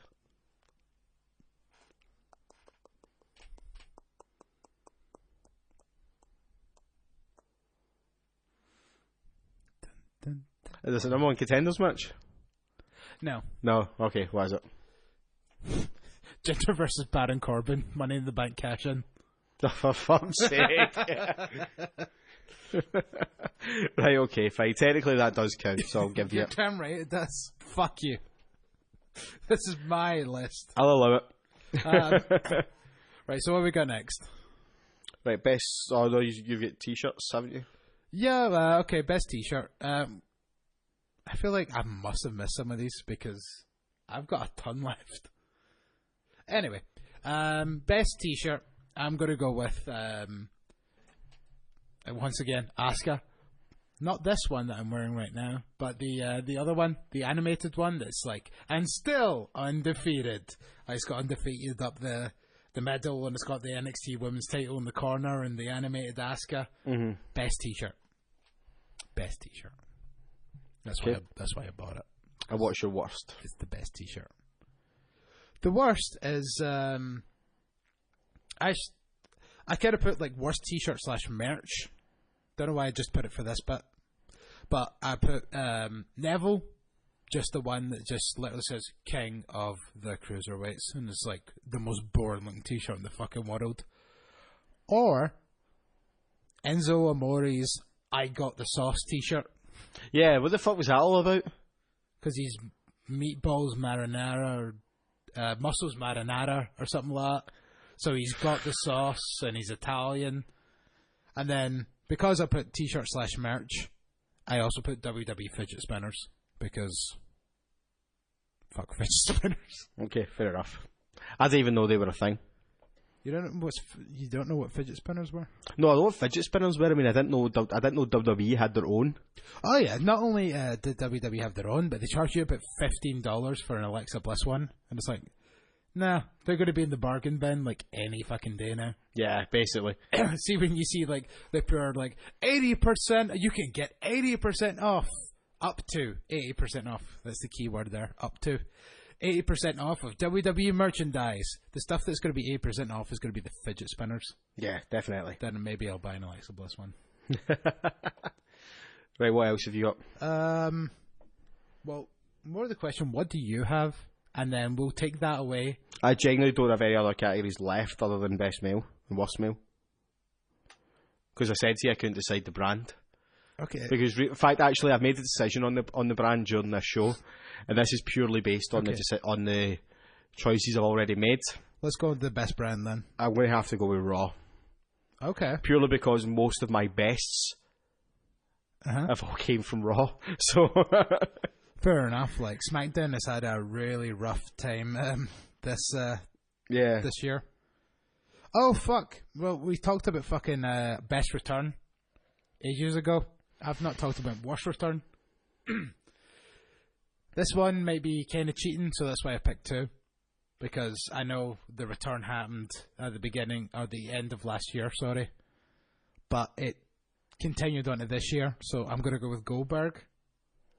Because he didn't fucking do anything. And then he started being a greeting face wee cunt about it and being like, this run's depressed me so much. I was like, mate, I have to go to the gym. I was like, mate, you fucking wrestled for 10 minutes in the span of 4 months, became the heavyweight champion, and wrestled at WrestleMania. Where fucking where? Aye, yeah, exactly. 100% agreed. I think I went on a rant about this during at the time, didn't I? Yeah, I think we both did. Yeah. It's just like when that news report came out saying Goldberg depressed about current run, and it's like, you've not fucking done anything to be depressed. Like, the best thing you fucking done was smash your head off a fucking locker and bleed your head because you made a fucking entertaining promo because you couldn't fucking speak. That was the best thing you done all year. And then you got your shirtless son in the ring, which was just all a bit weird. Yeah. And then that other time where he brought him in the ring, like after he said goodbye after Mania, and then he made the comment saying, oh, the kids took more bumps than me, and it's like, I fucking know. I've watched your fucking run. Aye. I always hated Goldberg, though. Always hated him. Overrated piece of shit. I was never a huge fan. Nah. But if you don't want to count that one, I've got a backup for you. Worst return, Shelton Benjamin. As you know, I couldn't tell you anything about Shelton Benjamin's run since he came back. Again, That's- mainly because I've been so disillusioned and not really taking anything in. Even when I watch shows, I'm just kind of like, That's the thing. that's, Literally, Shelton Benjamin's return was Daniel Bryan going, well, because we traded away your black tag team partner, here's another one. Shelton because that's how it works. Shelton Benjamin just literally walked in on the screen and just goes, How's it "What's going? up?" But see, the thing is, like, I keep saying that as a kind of joke, but even the Usos are doing it now. They keep calling them American Alpha and keep calling Shelton Benjamin Jason Jordan. And I guess it's not racist because they're not white. But we've also both done that in the show by accident. They're still technically a different race. Yeah. Technically. Anyway, let's not open that can of worms. The thing I'm trying to get to is, like, we both by accident have done that and called them, like, American Alpha, and just because we're so used to saying Jordan and Gable, like, we've went Jordan and Gable while we're talking about Shelton and Gable, and it just been accidental racist. But yeah, just like, as I say, like, just the fact that, like, his return was walking in on screen, just like, what's up? That was it. And then that was it. It's like, all right. And then he didn't wrestle for about another 3 weeks. Right. Okay, so what else have you got that I don't have? Best show / pay-per-view. Yeah, you didn't send me that one, but I'll give you an answer to it off the top of my head. You sent me best show, but you didn't put / pay-per-view, so I presumed you meant as in brand. Right, so yeah, that's why I put the best brand one. So show / pay-per-view, TakeOver counts as a show and not a pay-per-view, so, you know. Yeah. You get what I'm going with here. I think there's only one fucking winner. Wrestle Kingdom. Ooh. Nothing is tops Wrestle Kingdom. Let's be honest. Okay, then. You got to take second to that. TakeOver Chicago. Chicago? Yeah. Which one was that? One with Dunn and Bate. That was Brooklyn. No, it wasn't. Wasn't it? Nope, it was Chicago. Was it? Yep. Because I'm certain I looked that up and it was Brooklyn. It's not Chicago. Okay, if that's 100%. 100%. Let's quickly look it up. Yeah, this may be my fault, but I'm certain I looked it up, and the answer I got was Brooklyn 3. So I think, I think it did happen at Brooklyn, but it was taped for TV. Maybe a dark match or something. Yep. Yeah, let's have a look then. NXT TakeOver Chicago. Because if that's the case, and you know what, I completely didn't even think of Wrestle Kingdom. Well, there you go then. Yep, so TakeOver Chicago was my pick, and that's partly because I didn't think to pick a Wrestle Kingdom, which, well done for you. And I watched Wrestle Kingdom, it's just been that long ago. It doesn't get because it's technically a year ago. Yeah. It's 51 weeks ago. And I've been so fixated just on the Kenny Omega match that I don't really remember the rest of the show. The couple of parts I do remember weren't that good. Like that weird, like, 3-way fucking gauntlet match thingy or whatever you call it. That's really one of the only other things I remember from it. But nevertheless, anyway. I still can't believe I didn't think of Wrestle Kingdom, but fair enough. Well, you mentioned your best brand earlier being Raw. I'll go with NXT. Not so much for the actual TV show Gaga, but more so for the takeovers. For the takeovers. The takeovers have been very good, yeah. I can't argue with that in any way, shape or form. You know what? We forgot something again. We forgot to do worst show or pay-per-view. Worst show or pay-per-view? Yeah. Goodness gracious, Great Balls of Fire. So I just wanted to say Great Balls of Fire. Yeah, I was actually. about to say, that wasn't that bad show. Do you know, I don't know. Okay, I'll give you mine. I feel like a good few of the summer pay-per-views were pretty pish. I'll give you mine, and you'll probably agree with this. Right, okay, go for it. WWE Backlash. Yep. Backlash is always pish, though. It's just essentially the WrestleMania rematches where the same people win. Yeah, for the most part. That's back when it used to be well, not always. I remember Hulk Hogan won the WWE title at Backlash. That wasn't a WrestleMania rematch, though, was it? No. See? Yeah, but that was a match where Nakamura made his in-ring wrestling debut in a blah match versus Dolph Ziggler. Breezango had their title match against the Usos, which was fun, but you know, what's his face? Tyler Breeze was doing the weird gimmicks and shit like that, where he kind of like dressed as a woman and stuff. He was like an that. old woman and stuff like that. Master of disguise. Although the Flash bit was still funny. And then obviously the main event where Jinder Mahal became WWE champion, which made it the worst show of the year. Yes, so that was my worst moment, so yeah. Yep. Worst. Okay. Best and worst brand? You already gave us the best, you didn't give me the worst.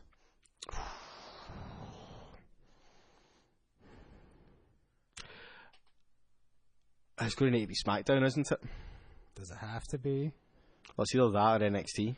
Does it have to be? TNA! Fuck it. I've been a scapegoat sorry, here. Who? Sorry, Impact Wrestling. I'm sorry, who? Global Force Wrestling. My worst brand is Global Force Wrestling. I didn't think they were an option. Yeah, that's very easy. Yes, because Global Force. What the fuck is their name these days? Thank you very little. Yeah. Needless to say, see, as much as I try to stick up for Impact and all that, I've not watched Impact since Bound for Glory. Yeah, and you look lost. Yeah, because I noticed that you had a shot and I didn't appear to, and I realised it's because it's over here. Yes. Oh, yes. I meant to say I took the liberty of pouring you a shot. And I was looking for my glass to pour myself one, and couldn't find that, and it was messy. Indeed. I just felt like we hadn't had a shot in a while. We hadn't, to be fair. Because I tried to think a little bit outside the box. I mean, agreeing on stuff is kind of fun, but I kind of like... See, the problem is, though, because I just do not watch it because it's shite. I never think of it for anything. Yeah. Out of sight, out of mind. Do you know what I mean? See, look, I'm sorry, TNA or Global Force or Impact or... Impact, Global Force, Total Non-Stop Action Wrestling. Explosion. I try to defend you, but you bring this upon yourself. Yes. But, I seriously love this new belt, man. I'm sorry, but every time I pick it up, I'm like, oh. I know. Fandu belts, if any belt collectors listen to this, by the way, get a Fandu big gold world title. It's fucking beautiful. I want one. Next time they have a sale, I'll let you know. Yeah. Yeah. Don't do that, man. I didn't mean to. Yeah, you totally did. Best tag team. Best tag team. For me, it's either the Usos or the Bar. I'm going to go primarily with the Usos. I would probably go with the Usos. They were the first name that sprung to mind. Yes. But the Bar deserve an honourable mention. That's definitely fair enough. But, like... The reason I'm picking specifically the Usos is because of the amazing turnaround that they had this year. They started off the year being crappy old fucking painty face Usos that fucking were boring about 2 years ago.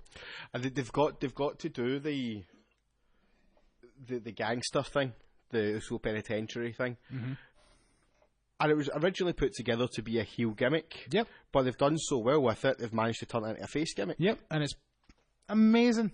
Totally. Like, it's just the fact that, like, this is the thing. Like, there's been tons of times where I've literally hated somebody with a passion. Bros Clay being one of them. I just never thought that guy was good. But see, the second that he came out as Funkasaurus, I was like, this is fucking amazing. But it just goes to show, like, a good gimmick and all that shit can, like, really... Do you mind? Like, focus on me. I'm trying to talk to you. I'm listening. I know, but you're just staring at your belt, and I don't think you are listening. I am listening. He's always brought his clay. When he came out as Funkasaurus, it was great. You can get behind it. And it's amazing how, if you just get the right gimmick, how someone that's pure shit can become amazing. That's basically where you were going with it, right? That was just a lucky guess.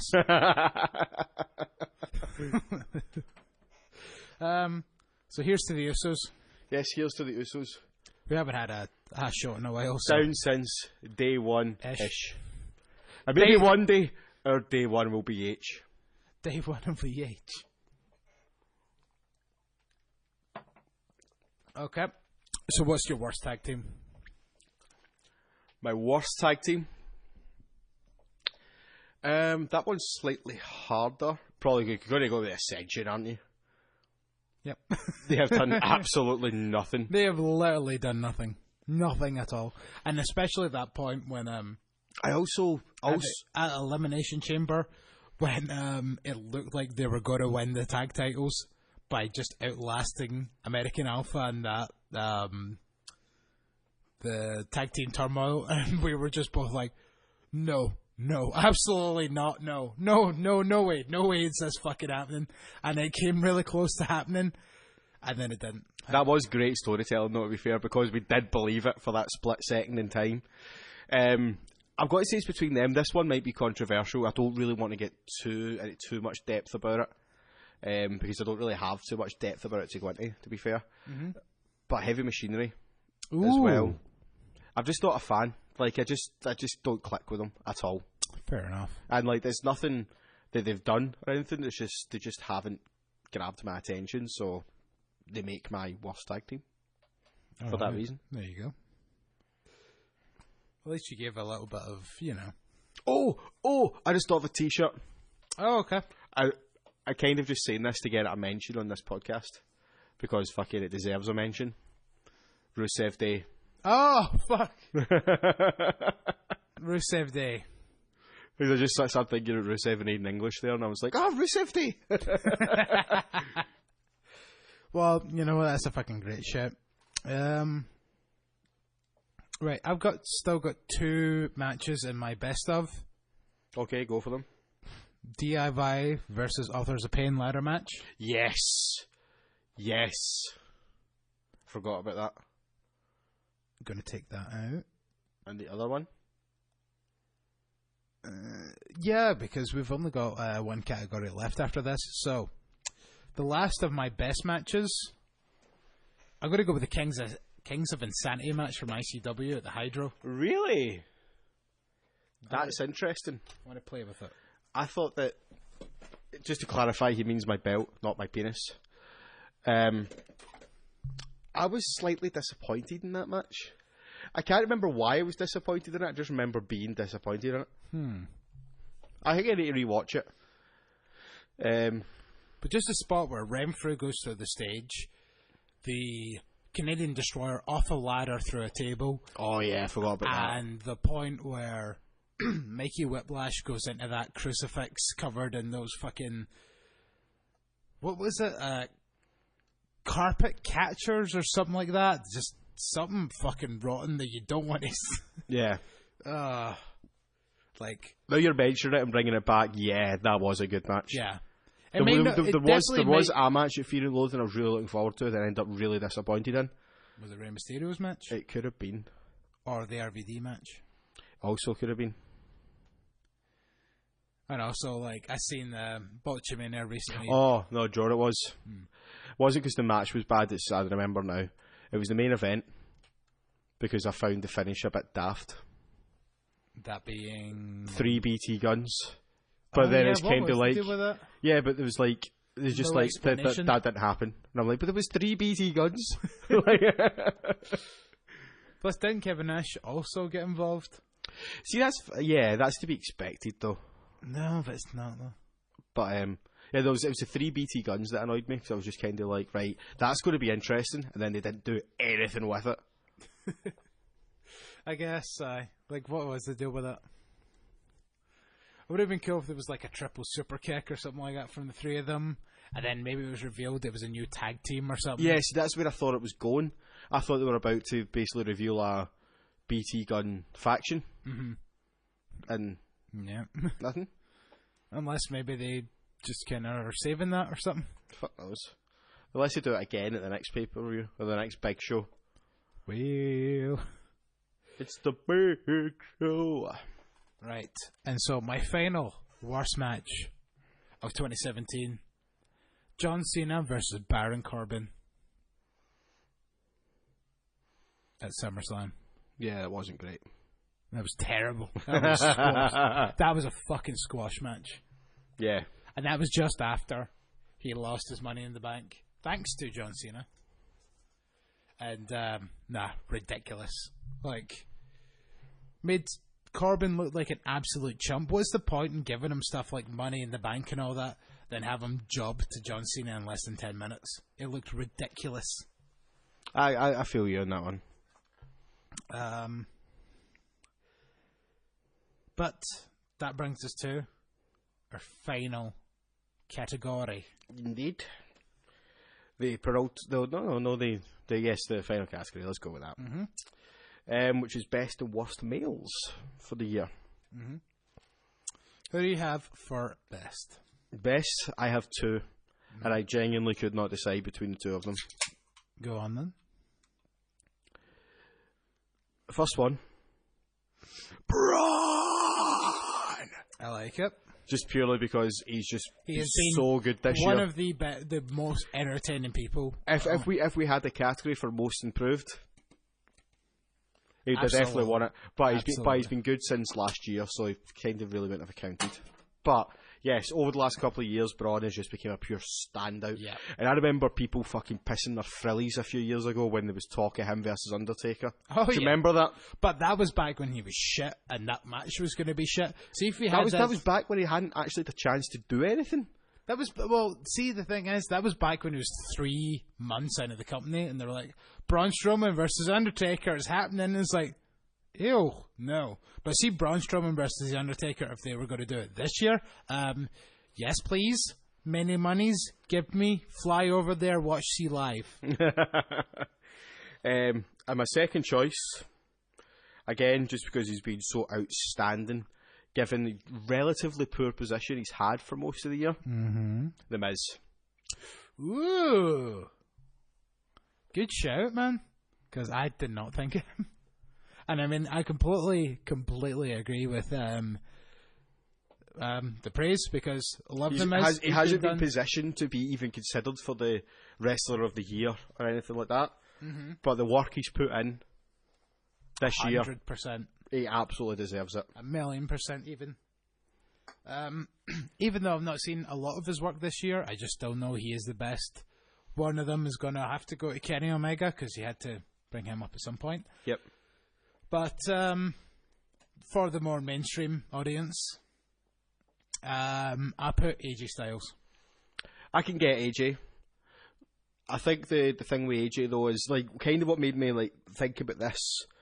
To say I overthink things. I tried to think as people that have kind of gone above and beyond. I'm not saying AJ hasn't, but AJ spent the entire year being positioned to be in the conversation. Do you know what I mean? Whereas Miz totally hasn't. Yeah. Miz has just basically taken any little opportunity he's had and just grabbed the bull by the horns and got himself up to the next level. Absolutely. And fucking worked his arse off to get to where he is. 100%. And I completely agree with you. And I know it's incredibly weird that I didn't even think about that. Yeah, it actually is. That was one of the ones I was expecting we would definitely have. Yeah. I know, it's just AJ Styles was the first person that came to mind. And I like to say, again, nothing against AJ, because AJ has been great this year and he has worked really hard and stuff, but he's been given the opportunities and the positions to do that, whereas, in my opinion, The Miz hasn't. Started and ended the year as WWE Champion. No, he didn't. AJ. Oh, AJ, sorry, yes. Yes, he did. Yep. But, and he vanquished Jinder Mahal, which instantly makes him my favourite wrestler. Favourite of all time. Yeah. Yeah. The GOAT. Yeah. Jericho would have something to say about that. Was it just AJ you picked, or did you have any more? I had Kenny Omega as well. Yeah, but that's just because of the fucking amazing matches he's had with Okada this year. That's really about that. But should we just pour these shots now before we do the worst? Because I'm pretty sure we've got at least one that are the same. I don't think it's going to take a rocket scientist to work out what it is. Mm-hmm. I have two. One is going to be controversial, but please let me explain. Okay. I'm interested to hear this one. Right, you know what? I think there's probably only enough left for one more each. So we'll down these quickly, because we know what one's going to be. Yep. Ching ching. Here's to you. Right. And do you want to give us your controversial one? No, let's do the obvious one first and just get that out of the way. Okay. I have to say it. Okay. Because there's going to be more to talk about with the controversial one. Okay. Right, so, ladies and gentlemen, please welcome the worst wrestler of 2017, Jinder Mahal! Yeah. That was completely unrehearsed. Completely. There was no conferring before this, but yeah, that's why I just thought obvious I would go into the. I tried to do as much of the Singh brothers as I could. That was perfect. It took me a second to work out what you were doing. Then when I worked it out, I'm like, yeah, I know where this is going. We actually did it better than the Singh brothers, because you ever notice the Singh brothers can't do it in sync? Yeah. It's like, Jinder Mahal! They can't do it in sync whatsoever. It's like listening to our microphones before we start recording. Yeah, totally. For just that wee bit of delay. Mm-hmm. Okay, so yeah, Jinder Mahal. Do we really need to go into in-depth conversation about that choice? We can. It's because he's shit. Yes. Moving on. Okay. Right. Here's mine. This is it, ladies and gentlemen. This is interesting now. Out with Jinder Mahal, who was the worst. Yeah, who's an absolute shoe-in. Mm-hmm. I've gone for... Drum roll, please. The Lunatic Fringe, Dean Ambrose.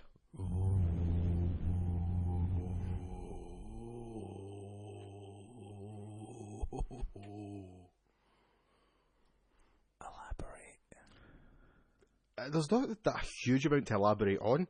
He's boring as fuck. Watching Dean Ambrose for the last couple of years has been like watching paint dry. There has been absolute zero change to his character since the Shield originally split. He's stale as fuck. It's kind of like, oh, Ambrose comes out, does something a bit silly, says something a bit silly, somehow wins the match, and then that's it. This injury, as much as I don't like wrestlers to get injured, this injury actually could be a good thing for him. Because I think the world needs a break from Dean Ambrose, especially if he's going to come back and do the same shtick. Okay, yeah. I'll give you that a little bit, like, because I do remember a couple of years ago, I was totally, like, I was almost the fucking captain of the Dean Ambrose train. Oh, I was a Dean Ambrose fangirl, man. Mm-hmm. Aye. Back when the Shield originally split. Yeah, because... And like, even when the Shield was still originally together, I still loved them. I always thought it was going to be the breakout of the Shield. And, like... But during that... But it's the fact that there's been no development. Like, Rollins has changed and gone places and came back from those places and went other places. Roman also suffers for the same thing. But the difference is with Roman, Ambrose isn't shoved down your throat as much as Roman is. Mm-hmm. But, like, I just feel that he's just not done anything creative in a long time. Yeah. Agreed. I wouldn't say that makes him the worst wrestler of 2017, but like, I'm not purely basing it on the ability to put together a wrestling match. There's more to being a good wrestler than being able to wrestle. Mm-hmm. I definitely do agree with you on a lot of aspects.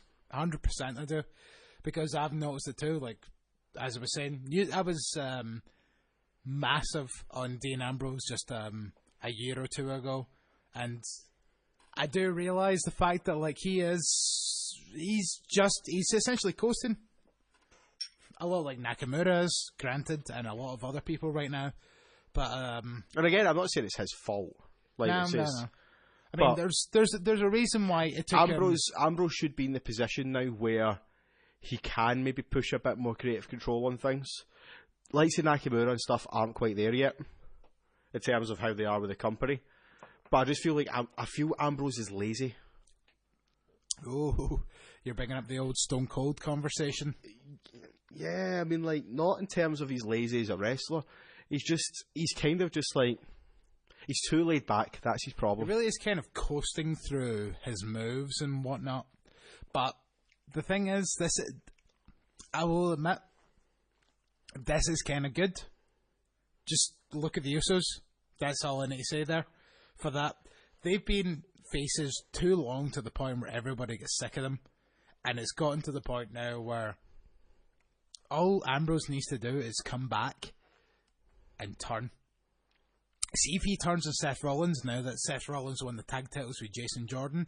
The only important thing that happened this week on WWE TV. Ambrose is a heel.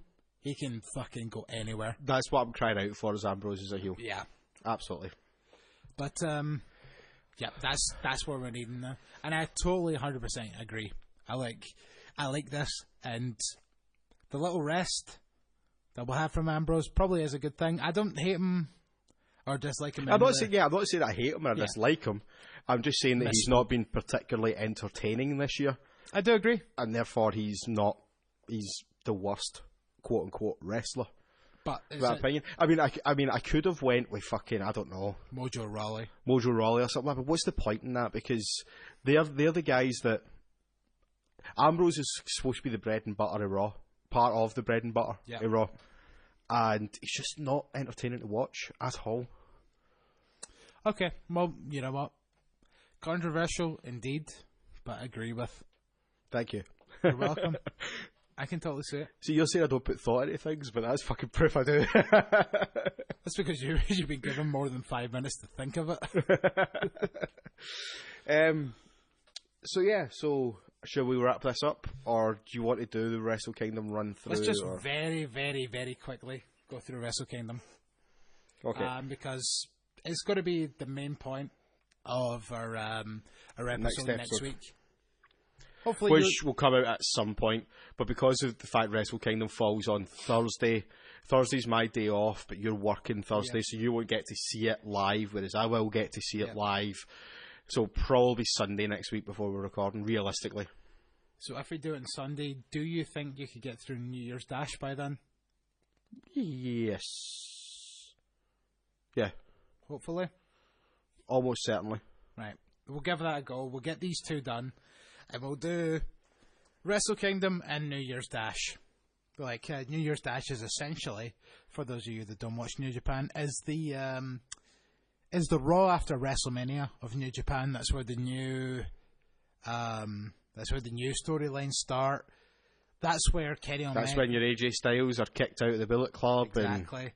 That's where Kenny Omega pins Nakamura and leaves the the junior heavyweight division.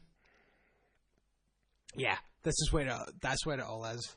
So you've got Wrestle Kingdom, the biggest fucking night in New Japan Pro Wrestling. Then New Year's Dash the day after. That's where it all begins again. It's gonna be grand. Indeed. I'm going to allow you to read this because my pronunciations of these names are horrendous. Yeah, I remember last year when you tried to do this. Yeah, fucking. Take this belt. Okay. The world's heavyweight champion. So obviously the pre-show match is going to be the New Japan Rumble, which just touch the screen to like every couple of seconds so it doesn't go out on you. Cool, no problem. New Japan Rumble, we don't know who's in it because it's a surprise. This could be your pre-show match. Roppongi 3K. I want Billy Gunn again. Maybe he will be in it. I wouldn't be surprised. But I mean, previous years we had people like fucking What's his face? Oh my god, I can't believe I forgot his name. He's going to fucking murder me now, isn't he? What is his name? Haku. Haku's been in it. Scott Norton. Remember Scott Norton being in it? Was Danny Severn in it once as well? No, he wasn't. No, I think that was a DDT thing. It may have been ages ago, yeah, maybe. I think it was a DDT thing he was in. Anyway, continue. First match of the actual show, the Young Bucks take on Roppongi 3K. That's Sho and Yo, the tag team champions of the Junior Heavyweight division. Junior Heavyweight title match. Sho and Yo versus the Young Bucks. Quick fire. Young Bucks. I'm always going to say Young Bucks. Doesn't matter. Did you see the video of the Young Bucks wrestling Santa on Christmas Day? Yeah. In the living room. It was fucking brilliant. In front of the children. The children had no idea what the fuck was going on. It was fantastic, man. Look it up on YouTube if you want to see it. Yeah, totally. I mean, I'm surprised it's not everywhere. It's just the way they're talking to each other during it as well. It's like, got him, Nick! Oh, you get him, Nick! Oh, Matt! Oh. Super gig! For the Never Openweight 6-man tag team championship in a gauntlet match. That is a fucking myth, folks, by the way. That's why I gave you this fucking distinct honour. The Bullet Club, Balak Fale, Tamatonga, and Tangaloa versus Chaos's Beretta, Tomohiro Ishii, and Toru Yano take on Michael Elgin and War Machine, and they take on Suzuki Gun, who are represented by Taichi, Takashi Lizuka, and Zack Sabre Jr. take on Taguchi Japan, Juice Robinson, Ryuzuki Taguchi, and Togi Makabe. It's going to be under elimination rules. So, or Gauntlet rules. Yes. Tag team turmoil. Just because New Japan are so high on them just now, Wanna get has high? been getting a lot of opportunities. I'm going to go with Juice's team. Ugh. That means Taguchi needs to win another fucking belt. Sorry, I really hate Taguchi. Yeah. Fuck Taguchi. Taguchi as well. Who I believe was Finn Balor's tag partner. You're correct. Yes. I'm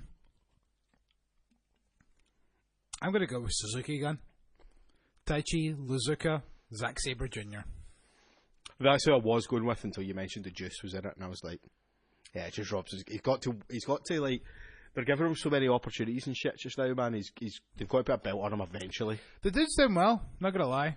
Like, absolutely, I would never have thought CJ Parker would have fucking... well in Japan. I know. Like, it took a lot of time for him to become... Fairness, he was always going to be huge in Japan. That's racist. No, it's not. That's hatist. Again, no, it's not. If anything, it's lengthist. Well, Japanese are normally depicted as short people. So that's hatist. Match number 4. That wasn't the joke I was going for, but continue. Kota Ibushi versus Cody. Whoa. Oh, I don't know. See, this is going to be a match that we're going to talk a lot about. Yeah. Cody. Yeah, I do also think Cody. Just mainly because, like, Kota Ibushi, as much as, like, he's been in New Japan, he's still this free agent kind of thing, and that's why I just get the feeling that New Japan are just going to kind of be like... Don't want to give him too big a wins. Sign with us properly and we'll fucking push you to the moon, but... Yeah, and until you do that, then, yeah, Cody's beating you. Yeah, totally. Coming up next, the Killer Elite Squad, which is David Boy Smith Jr. and Lance Archer, take on Los Ingobernables de Japon's Evil and Sonata. Evil and Sonata. Purely because I fucking hate David Boy Smith Jr. Were you out with me that night when I got in an argument on the internet with him? Yes. Yeah, fuck that guy. What was that about again? I'll tell you off air. Oh, it was to do with him wishing death on a certain Scottish wrestler. No, sorry, not death. He was wishing a career-ending injury on a certain Scottish wrestler who I'm not even a fucking fan of, but I still took umbrage to that was too far. Yeah, someone else of the same name. Yeah. Right. Which is how he found it, because he was clearly googling himself. Yeah. Which I also pointed out to him, which he didn't really take too much to. Anyway, fuck that guy. You'll never be your dad. And also Evo and Sonata. Ooh. Snappy G's. Also, Evo and Sonata did win the World Tag League, so they went through fucking 15 other tag teams to get the shot. Coming up next, Minoru Suzuki versus Hiroki Goto in what is described here as loser haircut and no seconds death match for the never openweight championship. What the fuck? But the thing is, it's got a link. I am going to click that. Lucha de Apuestas. Lucha de Apuestas, literally gambling fights, are matches where both wrestlers wager something specific, the mask or hair, on the outcome. The loser of the match then loses the item, being forced to take off their mask or be shaved bald. It is also possible for a wrestler to put someone else's item on the line, with the same stipulation applying in the event of a loss. These matches have a storied history in Mexico. Upon unmasking, it is not unheard of for a wrestler's real name and information to be published as a form of further humiliation. Well, there you go. Well, there you go. I don't know how to click back on this. I knew that was going to happen. Found it. So, a loser haircut and no seconds death match. Apparently. For the never openweight title. Minoru Suzuki, Hiroki Goto.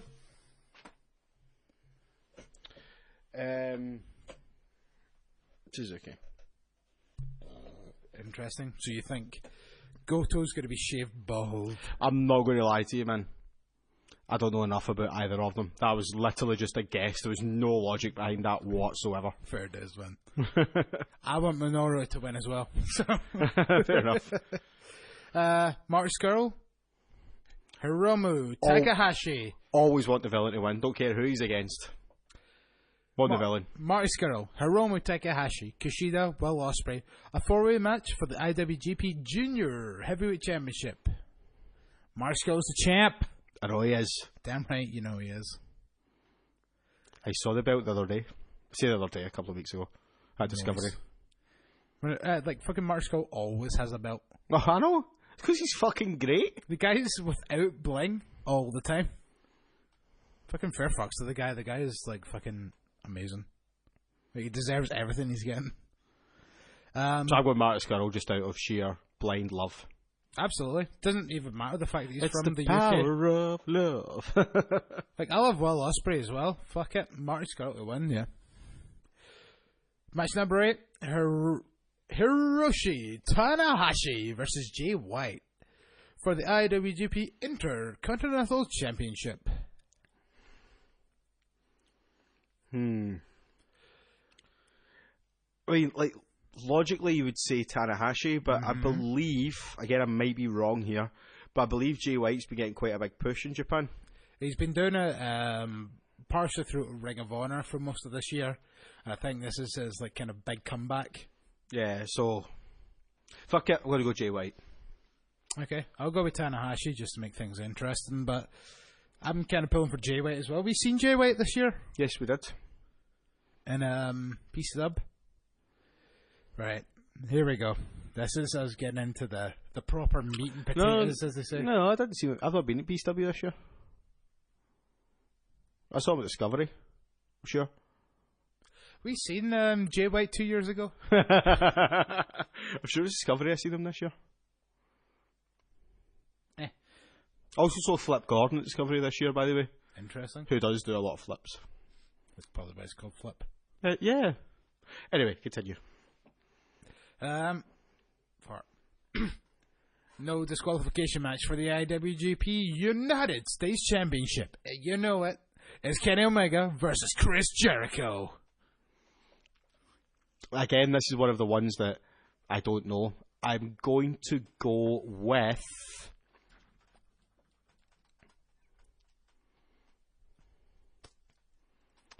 I'm going to go with Omega.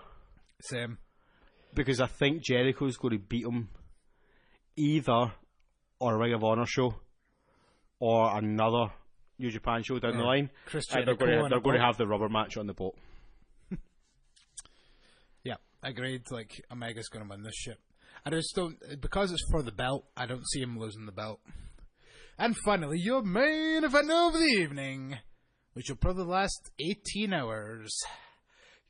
Kazuchika Okada versus Tetsuya Naito for the IWGP Heavyweight Championship. Naito.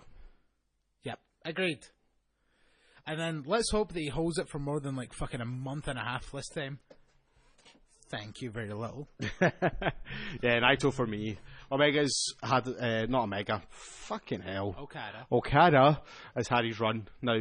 Seriously had his run now. Believe me, he's had his run. Like, Wrestle Kingdom last year, I was convinced he was dropping it. Yep, so was I. And he still fucking caught it a year later. And he already held that belt for about 6 months before that. Yeah. So, yeah, he's definitely dropping It's it. someone else's time. Imagine Roman Reigns had that fucking reign. Seriously. Oh, yeah, people are going fucking mental. At least Okada's a good wrestler that can put on amazing matches all the time. Yeah, totally. Anyway, on that note, I have been Chris motherfucking Hughes. I have been vigorous. Ho!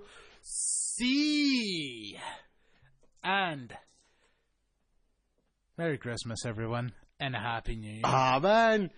I was going to fucking do the Happy New Year bit because then it would have worked out and it was all dead nice when you went, Merry Christmas, everyone, then I'll go, and a Happy New Year. Sorry. Merry Christmas, everyone. And a Happy New Year. Let's just edit that in. Or leave this in because it's so funny. 12 grizzes grizzing, 11 grizzes grizzing, 10 grizzes grizzing, 9 grizzes grizzing, 8 grizzes grizzing, 7 grizzes grizzing, 6 grizzes grizzing, 5 grizzes grizzing, 4 grizzes grizzing, 3 grizzes grizzing, 2 grizzes grizzing, and a grizz in a grizz tree. I hate you. Remember, you can follow us on Twitter and Facebook at Heel Podcast.